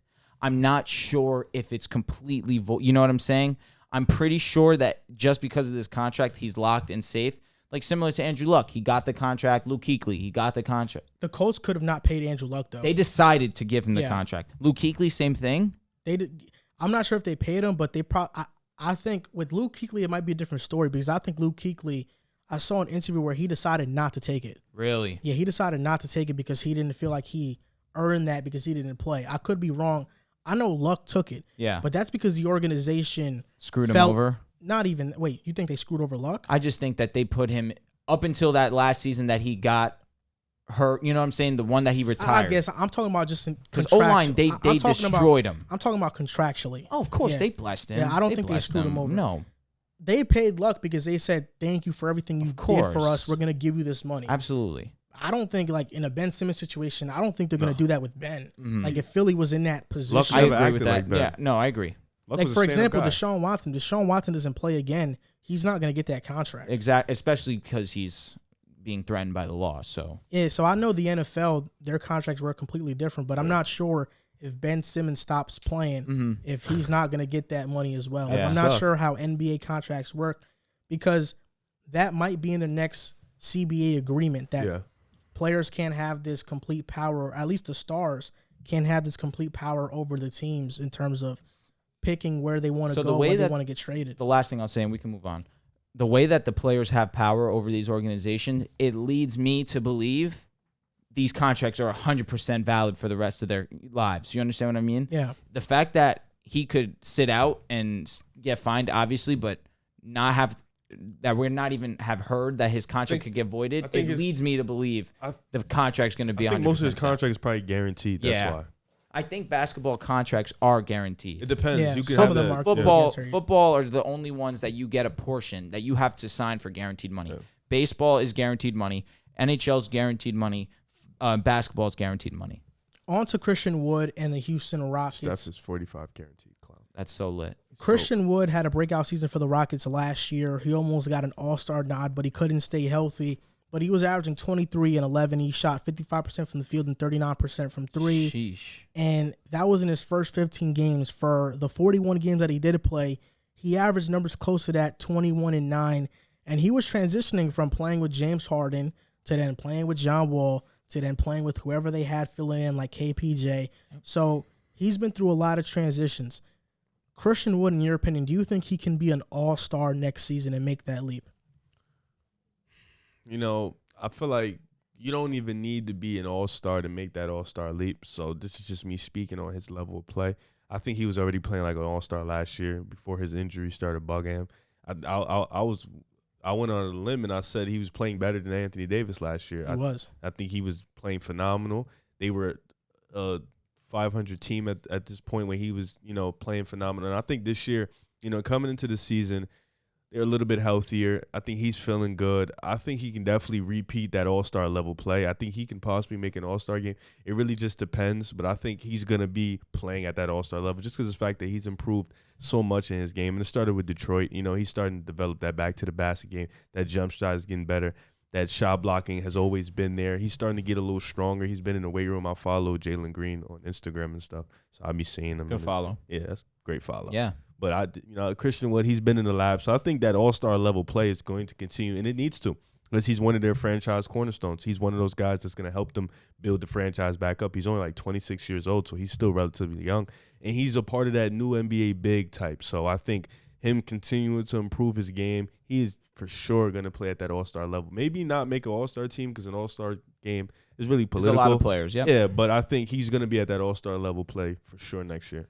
Can I ask, has there been any conversation of potential packages at all, or we're just talking strictly? So this is tough for me just because John Wall being on the team and that big contract there and the players that they have around Christian Wood. You got, KPJ, Jalen Green, Sengun, these new pieces that they brought in. If you're trading Wood, then I would need to see John Wall go also, but then John Wall, it's going to be hard to trade him, obviously, because of that contract. At that point, I just want to see the team go young, and I would rather see Wall go, obviously, before I'd see Christian Wood go, just because, like you mentioned, 26 years old. KPJ's a young guy, too. Jalen Green obviously just got drafted. This core is really young, so trading Wood, in my opinion, would be a mistake. I think that from what we saw these past couple of seasons of his, last 3 seasons, with the Pelicans, he was pretty solid. With the Pistons, he was okay, a little bit worse than what he did with the Pelicans. But then this past season with the Rockets was obviously his breakout. And I just think overall it wouldn't be the wisest move just because really the Houston Rockets don't really have much going for them. And when Wood was rolling early last season, the Rockets were rolling. They were winning some games after they had traded James Harden. They had something going on. And then he goes down. Rockets just completely collapse, just decide, you know what, let's just go for the best overall draft pick, in which I can respect. I'm not against tanking personally, but I just think you move on from him. It's kind of deviating away from this young core, especially that he's a young guy.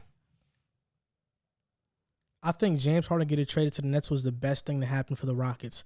I saw a tweet from somebody earlier today or a couple of days ago that if James Harden would have gotten traded to Philly, they would have had Ben Simmons right now. And they wouldn't have had Jalen Green in this young core that's up and coming that everybody is so excited about. When we talk about the Houston Rockets and we talk about Christian Wood fits right into what they want to do. And Christian Wood embodies exactly what the modern NBA center should be.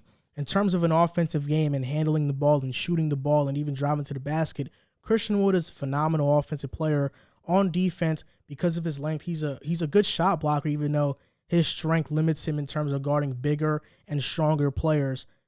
Christian Wood is a 95th highest paid player in the NBA. And crazy. I think he's a top 35 player in the NBA.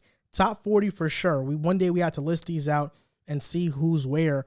But Christian Wood is an all-star caliber player, and I think you're right. In the Western Conference, you can be an all-star and not be an all-star. For example, DeMar DeRozan. He is an all-star level player, but he didn't make one all-star team in the Western Conference. But he's Mike still Conley. Exactly, but he's still an all-star caliber player. And right now, Christian Wood is going to play center. The centers in the West, you have Nikola Jokic, Rudy Gobert, Cat. If Cat starts winning, Ayton is up and coming. Even I'd put Kristaps Porzingis in that area because he had similar numbers to Christian Wood last year. AD's a 4 affirm. Probably, yeah. Okay. And then you even have a guy like Valanciunas who had great numbers last year, but, obviously he's not an all-star. Christian Wood, it's going to be tough for him to make an all-star game because there are so many great big men in the Western Conference. But Christian Wood can definitely take that all-star leap. And this is a guy that, if you've been watching the NBA closely for the last couple of years, especially in Detroit, was on the come-up, on that ascension to being a great player. In Detroit, after they had traded Andre Drummond, he started the second half of the season, and he was dropping 23 and 10 with Detroit.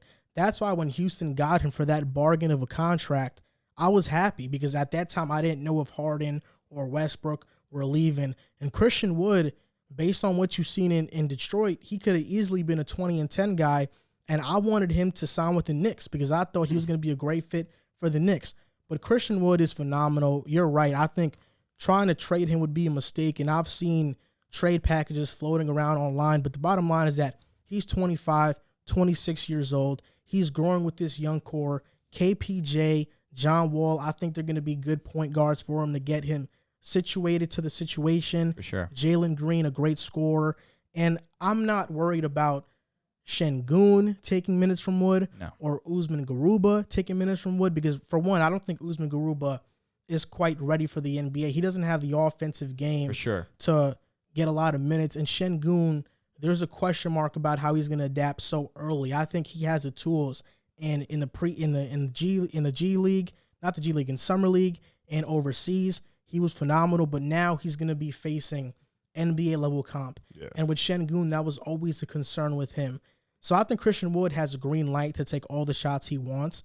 And if he can take a step up in his game in terms of just developing strength, I think that can go a long way.